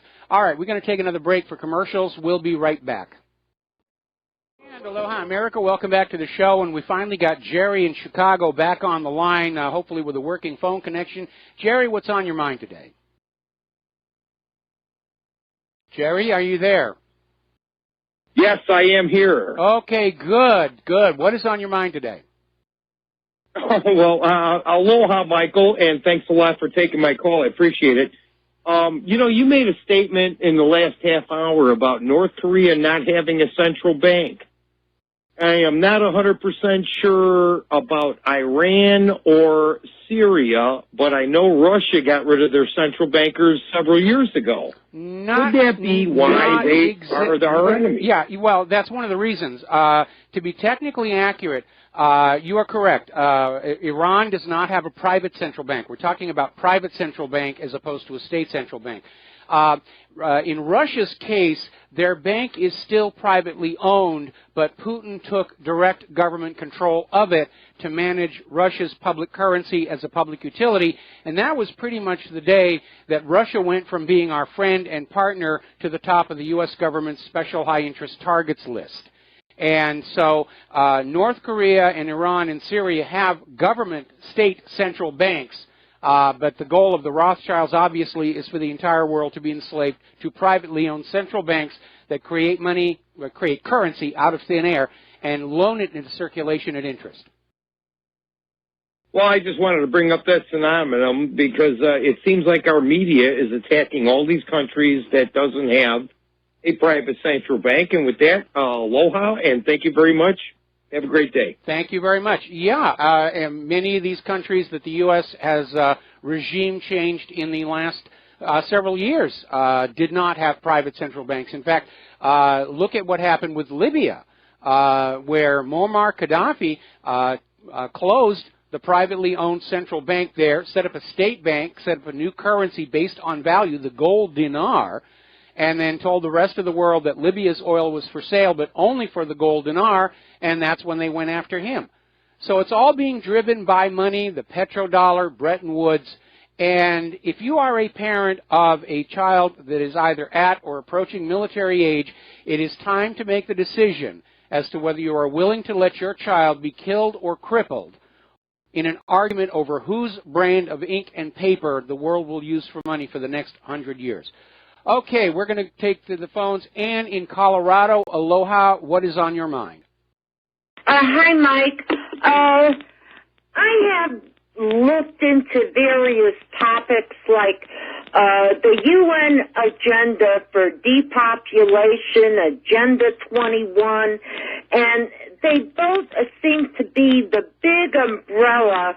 All these other components of war, the military-industrial complex, the medical-industrial complex, the pharmaceuticals, the bad food, air, water, vaccinations, and I know you're not big on chemtrails. It just all seems to fall under this huge umbrella of depopulation. Well, there's been, and I'm going to have to take you through the commercial break, the station identification break here, and so don't hang up. Depopulation is something that has been talked about for a long time. And by the way, Agenda 21 is already renamed Agenda 30 because it's way, way behind schedule. But we even heard George Herbert Walker Bush talk about getting rid of the useless eaters and culling out the population. And there is an ugly reality that between Fukushima, the Deepwater Horizon, various other contaminations, including the GMO, right now there simply isn't enough safe, healthy food to feed the current human population, which is why they're out there now saying that people who want to eat healthy food are mentally ill and all the rest of that nonsense. And aloha, America. Welcome back to the show. And continuing on with the comments made by Ann in Colorado, we have seen many times throughout history where rulers will try and basically shape their population into the ones who are useful and serve the rulers are allowed to live, and those who refuse to serve the rulers are killed off, one way or the other, genocides and so forth. But we know that the people who want the population reduced, they just want more for themselves. They're just looking at this huge population of human beings that are not really of any use to them, and saying, one of them, as a retired disabled senior, I've served my purpose. Okay, hang on. We got to trim the volume on the calls because that was like really messed up here. All right, try again. I was saying I'm one of those disposables as a retired disabled senior. Yeah, I understand. You know, and Social Security is broke, and that's certainly a big part of the depopulation agenda because we had this global baby boom following World War II, and all those people are now hitting retirement age, and because of declines in subsequent population, there aren't enough resources to take care of them. So the idea is let's just kill them all off. And one of the things that had a lot of people concerned about Obamacare was what were termed the death panels, where past a certain degree of illness... I've heard of that. Yeah, and past a certain degree of illness, they simply cut off everything and say, well, it's time for you to die. Yeah. Okay? I got my number. Well, you know, it's an ugly, ugly situation, and very clearly, we're everywhere on Earth, we're for the most part dealing with governments that are completely unconcerned with their own population. They're caught up in the game of empires and trying to bring about this new world order where the useful people are allowed to live, just barely, and everybody else is somehow gotten rid of. The 1% versus the 99. Absolutely. That's absolutely what it is. But they won't get rid of all of the 99% because the 1%ers can't be bothered fixing their own plumbing or paving their own roads or fixing their own sewer systems. Okay. All right. Well, listen, thanks an awful lot for the phone call. We're going to let you go. Okay, and we're going to let you go here. Okay. Anyway, welcome to hour number 3, and yeah, that was really kind of loud there coming through. Apparently, the United States and South Korea have now activated their defensive missile system, the THAAD and whatever else they've got over there. They've turned it all on, and that, to me, is signaling that something momentous is about to happen. Because if you know military hardware, you don't just turn it on and leave it on 24 hours a day, 7 days a week, unless it's got a limited lifespan. So if they're turning it on, it means something is about to happen. And apparently Russia and China are expressing their dismay over the U.S. rushing off to destroy yet another country. And that is really an important thing to look at. When they talk about how North Korea might be a threat, or China might be a threat, Russia's a threat, everybody's a threat. No. Go back and look at who has been doing all the attacking, bombing, drone striking for the last 16 years. You know who the aggressor is in this latest world war. It's the United States. North Korea has a right to have defensive weapons to deter invasion.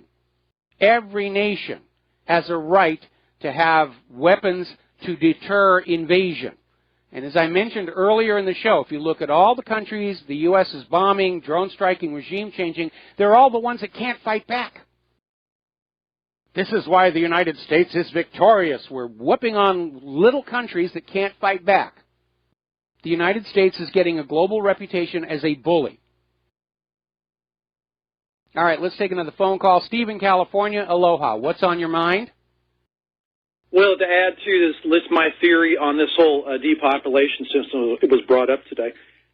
You know, when they talk about the vaccine, that video that Bill Gates had put out back in 2007, I think he was in a convention in Switzerland.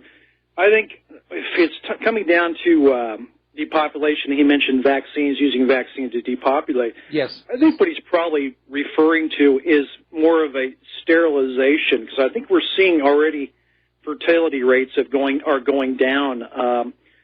Males are not quite as potent as they used to be, and women are having a hard time conceiving. And I think he's probably talking about, in combination with many things, maybe the GMO on top of the vaccines themselves, and maybe looking at a possibility of sterilization. Maybe that's what they're going to bring the population down, just through those agents there. Yeah. Well, the World Health Organization and some of these others have already been caught handing out free typhus vaccinations that turn out to contain drugs that permanently sterilize the women. And it's done without their consent. They don't know why they're no longer able to conceive. And out there's also another area of concern, which was the epicite gene. Now, this was a gene in a GMO corn where if you eat this corn, your body reacts to sperm as if it's an infection and kills it. And if that gene breaks out into the wild, you're looking at a potential extinction level event. And if you look at the sharp decline in birth rates in the United States of America, it is primarily among the Hispanic population who are the highest per capita consumers of corn. Right. Yeah, I would look to this plan to be implemented probably somewhere first starting out in Africa. Africa is full of a lot of resources in the ground there. I wouldn't be surprised if somebody's already thought about that. That's where one of the World Health Organization scandals erupted. They were handing out free typhus vaccinations in one of the nations there, and some of the doctors got suspicious because normally typhus is a single shot, and these women were being given 3 shots spaced out over a couple of months. So they took one of the vaccines and they had it analyzed, and they found this drug in there that permanently sterilizes women. So yeah, that's what they're trying to do. You know, Bill Gates, I can understand he's become the world's richest man selling Windows. Now he's sick and tired of all of us complaining about it. Just going to get rid of us. Hey, thanks, Michael. All right, thanks an awful lot. Okay, now then, up in Chicago, which is held aloft as the poster child for gun control, 29 people were shot in less than 18 hours. Chicago rang in Easter with 34 people shot in a supposedly gun-free city. And those people out there doing the shooting are able to get guns, obviously. And they go on out and they pull the trigger because they know nobody out there is going to shoot back at them. It'll be fun. Now, then we all remember the Boston Marathon bombing, just had the anniversary on that one. And some rather interesting information is starting to surface that, in point of fact, the FBI was in communication with the Tsarnaev brothers before the Marathon bombing. And the Department of Homeland Security is now admitting the terror drill that was taking place at the exact same time as the real bombing involved pretend, fake, nudge, nudge, wink, wink, backpack explosives. We saw exactly the same thing during the 772 bombing in London. Security drill going on. We found out somebody went through the Muslim section of London recruiting workers to play at being terrorists for the security exercise. One of the suspects in the London bombing was a brand new father, and I'm sorry. Guys who've just had a kid, they're not going to go out and blow themselves up for whatever cause they're being told. But a brand new father might need some extra money. So some guy working for the company that's running the security drill comes to him and says, look, we just need you for one day to go on out and carry this backpack onto a train and see if security forces will detect it and catch you. And it's just a fake bomb, so don't worry, and we'll pay you when you get back. And by the time they realize that that's not a fake bomb they're wearing, it's way too late.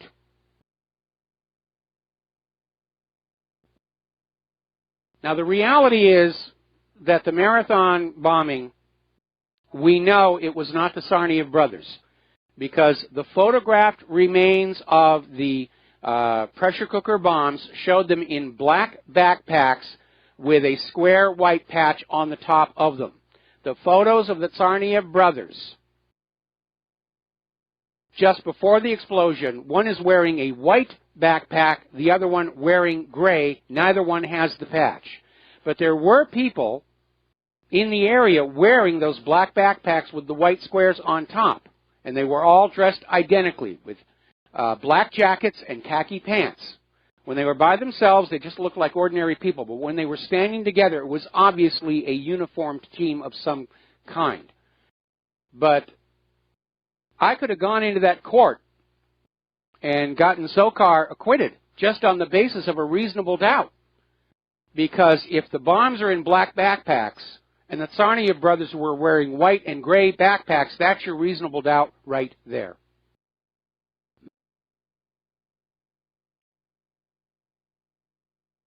Now, here's one that's a little weird. Over in Sweden, there is an expert. I guess there's way too many of those over in Sweden with their feminist government. The world's first feminist government, huzzah, huzzah. And they're dealing with the rapes, and they're trying to basically disconnect it from the immigration, because they're still pushing that open border situation. And by the way, Sweden is a country has absorbed a huge number of these refugees coming from the Middle East. It's a huge, huge problem up there. So there's this expert that's saying the rising rapes in Sweden are due to global warming. And it's got nothing to do with the soaring Muslim immigration, even though the rapists tend to be Muslim. It's not immigration. It's global warming. It is global warming, which is going to be a very, very tough sell, because Sweden woke up to snow and record low temperatures on Easter, the chilliest April night in decades. Somebody sent me this little article from Debbie Lockwood on how climate change is racist. I'm not even sure how they get there, but it's really ridiculous. I think they're running out of good ideas for propaganda, so they're just throwing anything out there. I think they make this stuff up with a dartboard. Put it on out in the corporate media. Now, you've probably been following today, there's a big story involving Facebook where a gentleman named Steve Steffens apparently murdered an elderly man and broadcast it live on Facebook Live. and the police are trying to find him. At one point they said they had reached him on his cell phone. He's claiming he has already killed 14 others, and he's going to go on killing people and live streaming it until he is caught. Okay, my first question is the fact that this guy is getting away with this proof that all this talk about tracking us through our cell phones was a big bluff? Meanwhile, liberals are out there screaming that this is going to encourage white supremacists, because in this case the suspect is black. This is just going to encourage the white supremacists. How about the guy that this Steve killed? Politicians are always going to behave exactly the same way. All they think about is the agenda they are paid to push. No matter what happens, push the agenda. Perception is all that matters. Truth doesn't mean anything anymore. We're in a post-truth society where our job is to manipulate perceptions. Do us all a favor, all of you listening to the show, don't be manipulated anymore. Don't let your perceptions and beliefs control you anymore. Get the facts. And you're going to have to dig for them. Don't wait for somebody to step up to you and say, here is the truth and here are the facts, because they're going to give you what they think will make you believe what they want you to believe. Now, Facebook is urging their users to report fake news. They've got a little button on there where if somebody has posted an article to Facebook that you think is fake, you can hit a button and get them blacklisted. Well, you can tell this is going to be wide open to abuse. If you tell us, if you post an article that is embarrassing for some politician, they're just going to hire a public relations firm to go have their people go on Facebook and hit that button. Oh, it's fake news. It's fake news. And these established social media companies are just turning into another face of the controlled corporate media, which is why you should stop using Facebook or Google and go to some of these new up-and-coming social media platforms, which at least so far seem to support the principle of freedom of speech.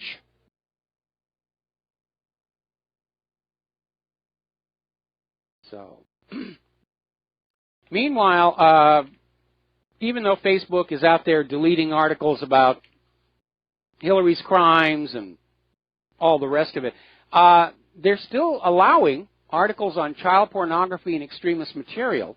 This has now backfired on them because now a lot of advertisers are leaving Facebook. First of all, its readership isn't what it used to be. People are already starting to leave Facebook and Google.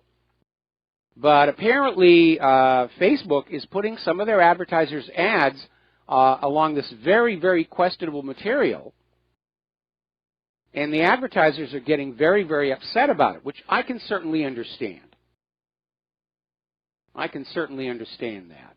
Now, apparently, and this is an article from InfoWars, InfoWars is claiming that Google has hired contractors to remove or limit Alex Jones' website, Infowars.com, from its search engines. So Google, like Facebook, is becoming part of the controlled corporate media. And instead of Google, you can use Yandex or DuckDuckGo. DuckDuckGo is the one that I am currently using for the most part. And I noticed when I set up my Raspberry Pi and the Chrome browser that came with it, the default search engine is DuckDuckGo. So there we are. Now then, let's talk about the shadow brokers. This is the group that has started releasing NSA hacking tools to the web. I'm not sure I am really happy with this idea because obviously those with nefarious intent, and I mean besides the NSA, are going to be grabbing and using these weapons. Now, the upside is, obviously, security experts are going to look at this data and start hardening their platforms against it. And by the way, I don't know if you noticed this or not, the threat to lock up the Apple devices never happened. And I don't think Apple paid the ransom, but there were patches and updates to the Apple platforms just before the deadline. So they got ahead of that one. So let's get on back here to the shadow brokers. And they've leaked all these NSA hacking tools, and they leaked the password. So people are starting to look at this stuff. And apparently, researchers have found in this data code that seems to connect the NSA to the Stuxnet cyber weapon that was used on Iran to wreck their uranium centrifuges. Now, the problem with that is Stuxnet broke into the wild. Stuxnet worked by targeting these very standard, universal Siemens programmable controllers.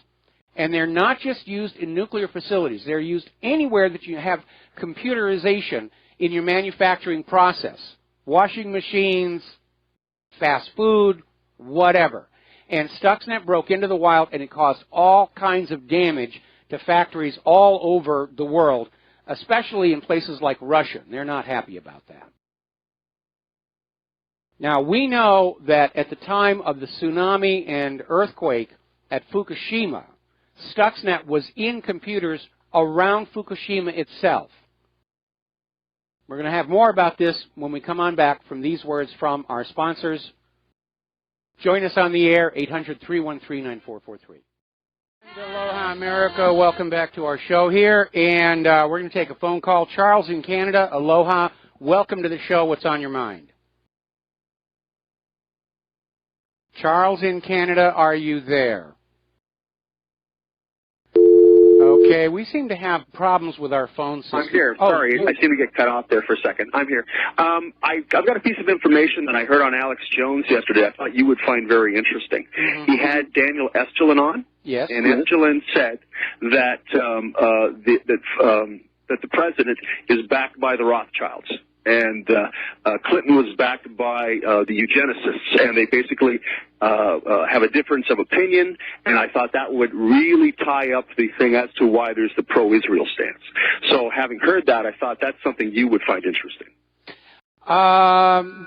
You know, there's a lot of information being thrown out there to try and keep the situation muddied. I just got an email saying that there's a rumor floating around D.C. That Trump has been compromised because apparently while he was down on Jeff Epstein's island, they did get a video of him doing something extremely tacky, and they're threatening to release that video, and that would certainly do it.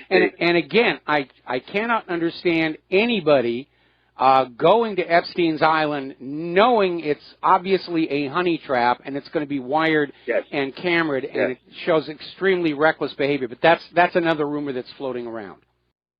Well, I do like Daniel Estulin. I found he's been very good in the past, so I thought I would pass that along. All right. Well, thank you very much. I appreciate the phone call. We're going to let you go.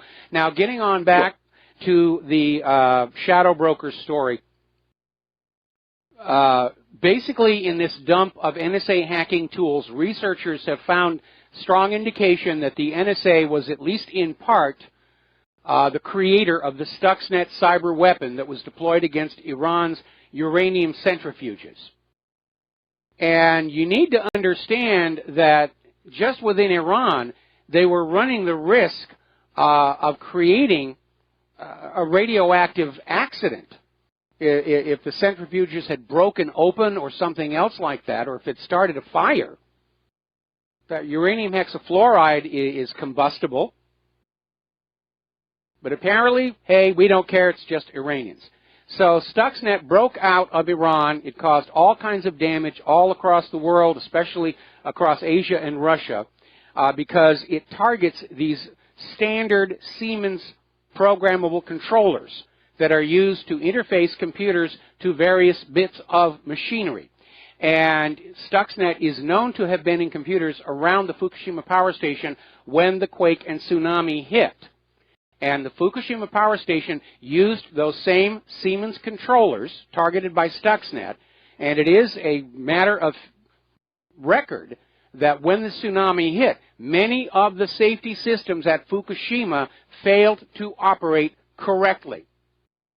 And it raises the possibility that in their rush to get the mean old Iranians, the creators of Stuxnet, took what should have been a survivable incident at Fukushima into the world's worst nuclear disaster.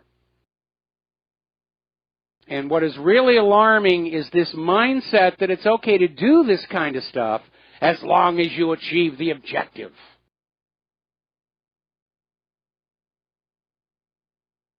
Unfortunately, this many years afterwards, I doubt there's anything left in the memories of the Siemens controllers. Apparently, the radiation is so intense inside the power station, even the robots, the brand new robots being sent in now are having their insides fried. So we're past the point of being able to confirm whether or not Stuxnet was present inside Fukushima, absent one of the Fukushima workers having a flash drive on their person that has the Stuxnet on it. Because that would have been the way that Stuxnet got into Fukushima and inevitably would have infected other flash drives heading out of Fukushima. That's how it got out of Iran. The aggressive version of Stuxnet, which apparently was made by Israel, was not just infecting the Iranian centrifuges, it was hopping onto flash drives to get to other places. All right, we're going to take a break for commercials. Join us on the air, 800-313-9443, and we'll be right back. And aloha, America. Welcome back to our show here. And before we go back to the phones here, just saw this article over at thehill.com. Democrats welcome Bernie takeover. And apparently, following last year's embarrassing defeat, the Democrats who had previously supported Hillary are now welcoming Bernie Sanders back to the fold and saying that he should be involved in the leadership of the Democratic Party to try and find its identity and rebuild its brand. And I think that's a positive thing because, quite frankly, I would have supported Bernie Sanders if he'd won the nomination. And I'll tell you right now, if the Democrats run Bernie Sanders or Tulsi Gabbard in 2020, they're going to have my support. I am that disenchanted with Donald Trump at this point. The only way I will support Donald Trump in 2020 is if Hillary runs again. All right, we're going to take a phone call now. Nico in Southern California, aloha. Welcome to the show. What's on your mind? Aloha, Mike. I was calling to find out, is peak oil a myth or is it realistic? That's a very complex question, and there's a couple of overlapping issues. The first is every once in a while we will hear the oil companies saying we're running out of oil, and there'll be a corresponding drive up of prices. And right now oil prices are still low after that oil price war with Russia, which has caused all kinds of harm to Europe, to Venezuela, to Saudi Arabia. And so there may be an effort to try and get the prices back on up there again. Now, that being said, I made a comment earlier in the show about unit cost of extraction. And what that means is there's all kinds of oil in the deep crust. But if it costs more than a barrel's worth of oil in energy to bring that barrel of oil to the surface, then the party is over. And you're not going to get any more. The fact that they're pushing this fracking technology suggests to me that pretty much all of the available shallow oil and gas has been harvested. And so there may be a genuine peak occurring right now. But a big part of the issue is this idea that it's a fossil fuel.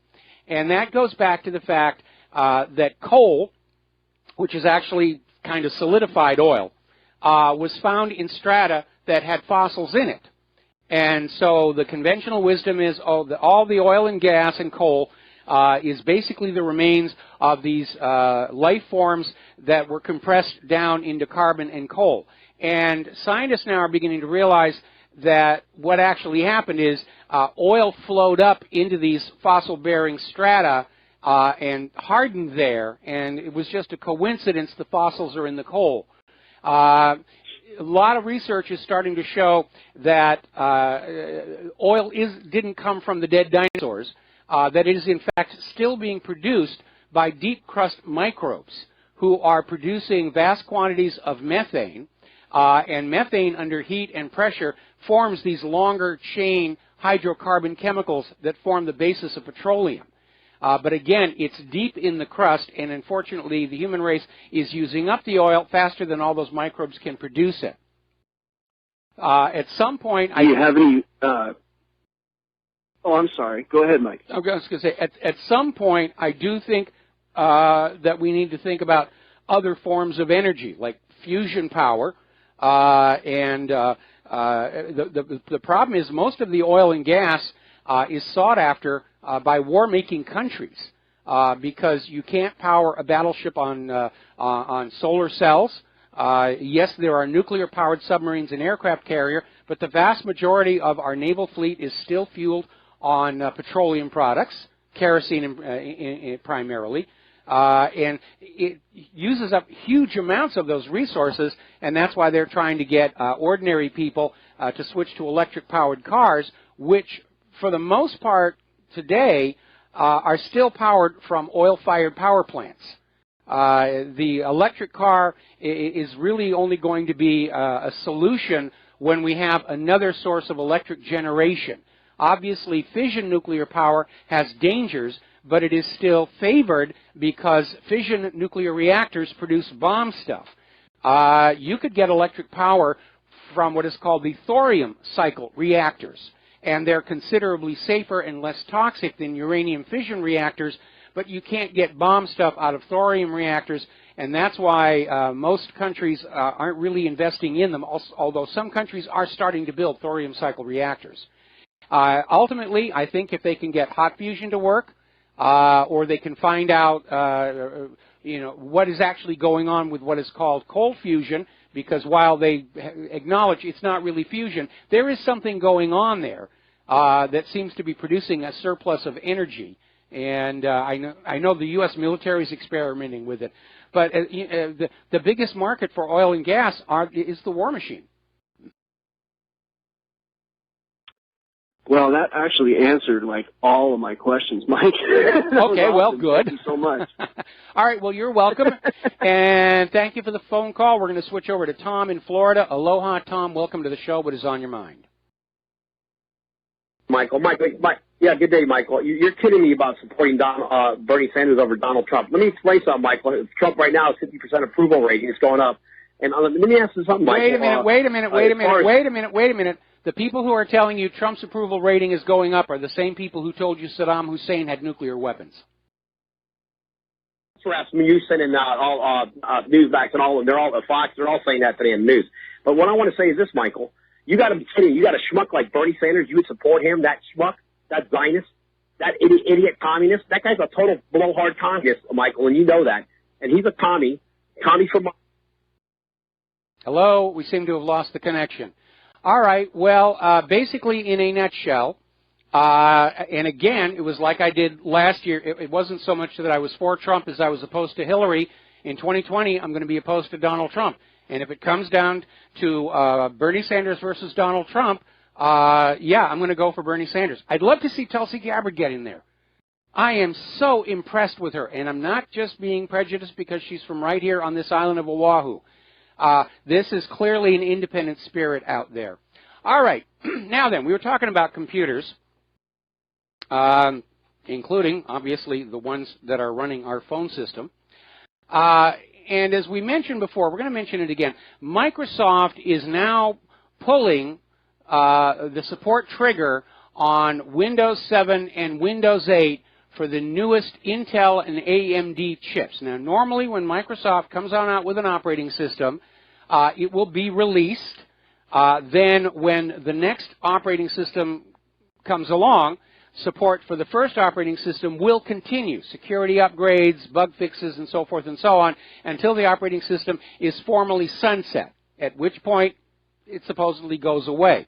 Well, apparently Microsoft has decided that the advent of these new Intel and AMD chips justifies them ending support for Windows 7 and Windows 8 prematurely in order to try and force more people onto Windows 10, which is an absolute disaster of an operating system. And so Microsoft has gone back on its own support policy. saying, we don't want to be bothered with these new chips. You know, buy Windows 10. And by the way, a lot of people are still on XP. Because when Microsoft got done with XP and went to Vista, XP was actually working pretty well. I liked XP. Hated Vista, hated Millennium Edition. But Microsoft's goal, like most other corporations, is planned obsolescence. You will buy this and you will use it only for these years, and then we will make you buy another one, and that's exactly what they're doing here.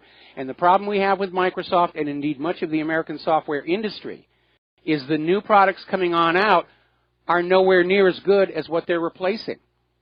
I remember when Adobe came out with Creative Studio, and they had a sound recording tool in there which was nowhere near as good as the standalone Adobe Audition. It was missing all kinds of features that I regularly use and need to support Claire's Choir.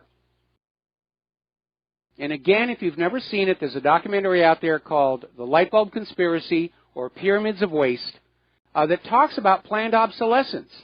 Yes, products are designed to fail quickly so that you have to buy a new one. A product that doesn't wear out is considered a disaster for the U.S. economy. Now then, and by the way, little footnote here. A while back, I got a Raspberry Pi little computer on a card. I'm having so much fun with that.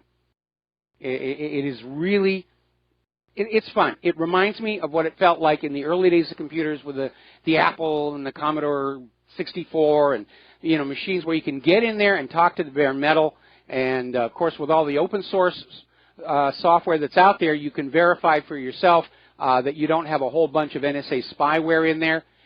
In fact, there are operating systems for the Pi that are distributed as source code.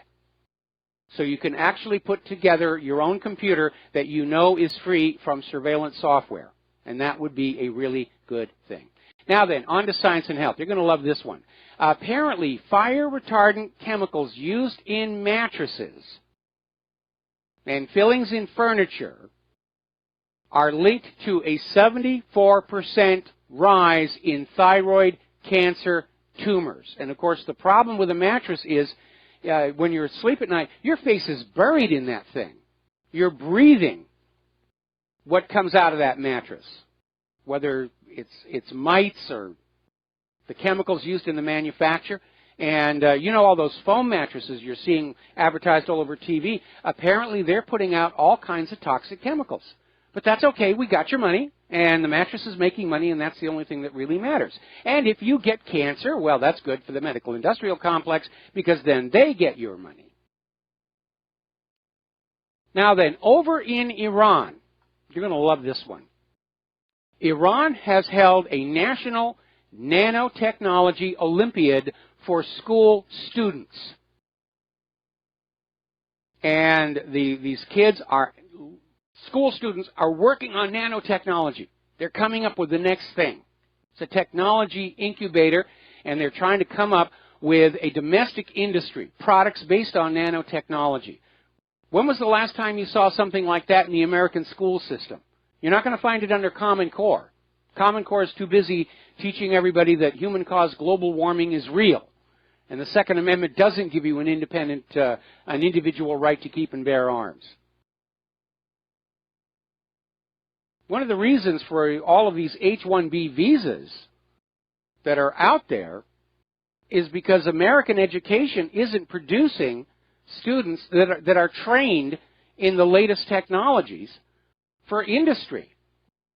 It's producing indoctrinated liberal snowflakes, art history majors, people needing safe spaces, people trained in spotting microaggressions. I'm sorry, you can't actually get a job with those skills. All right, so let's talk about the space programs. As you know, I'm a huge, huge fan of those. And apparently Cassini has been studying Saturn's moons, Enceladus, and they are convinced there is a liquid ocean underneath an ice crust. and they've discovered hydrogen in the plume of gas and icy particles spewing from the surface. They have geysers, ice geysers. And they're saying that basically the presence of free hydrogen could provide the fuel for life on that moon. And I think if we're going to be looking for life on other worlds, we should be looking for life that is so different from what we have here that there's no question about it. Now, because of what they did following Viking, where they declared that the experiment that showed indigenous life on Mars didn't find anything. Following that, all the spacecraft sent to Mars were not sterilized, which means when they finally identify life on Mars, there's going to be a major problem making sure it's indigenous versus something that hitched a ride to Mars on a U.S. spaceship. All right, we're going to take a phone call. Clyde in Louisiana, aloha. Welcome to the show. What's on your mind? Yeah, you hit on something.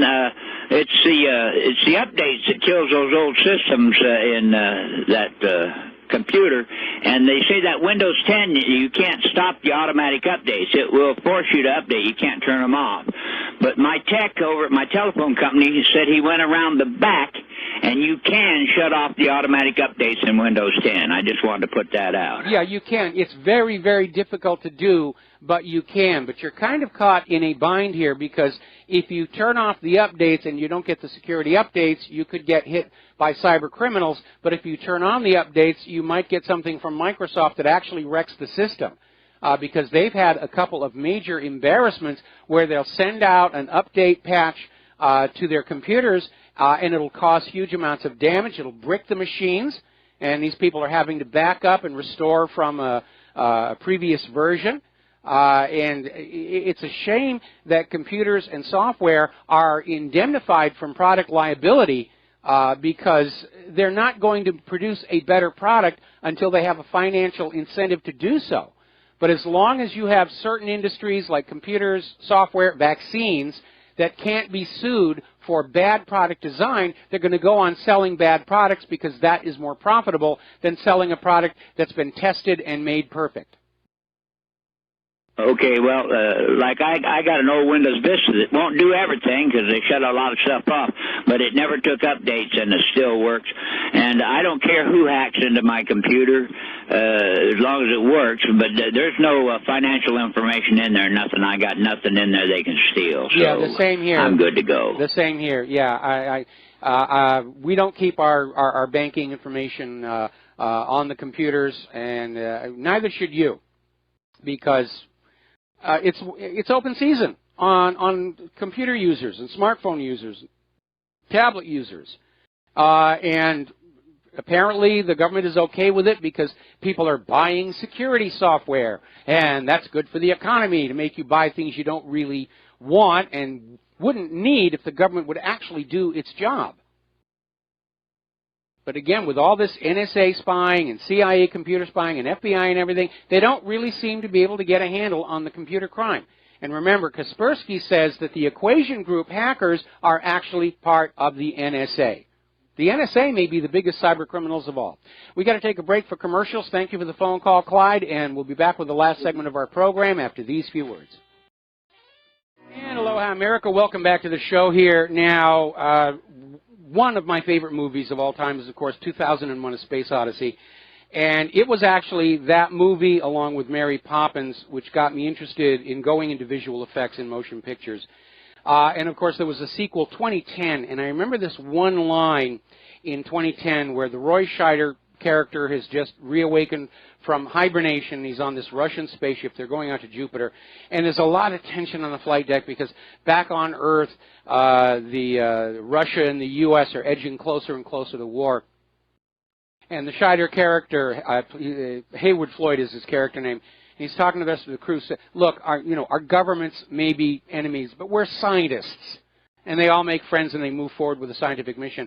And that's very positive to see. And it's happening right now. Despite the politicians in the U.S. and Russia screaming at each other, the space scientists are still working together. And apparently it has been proposed there's going to be a joint Russia-U.S. mission to Venus. And it will involve a Russian rocket and orbital module alongside a U.S. atmospheric plane and durable surface probes. And that will be a really great thing to see happen. Now, over time, there's been kind of this weird phenomenon, if you will, regarding exploration of the other planets.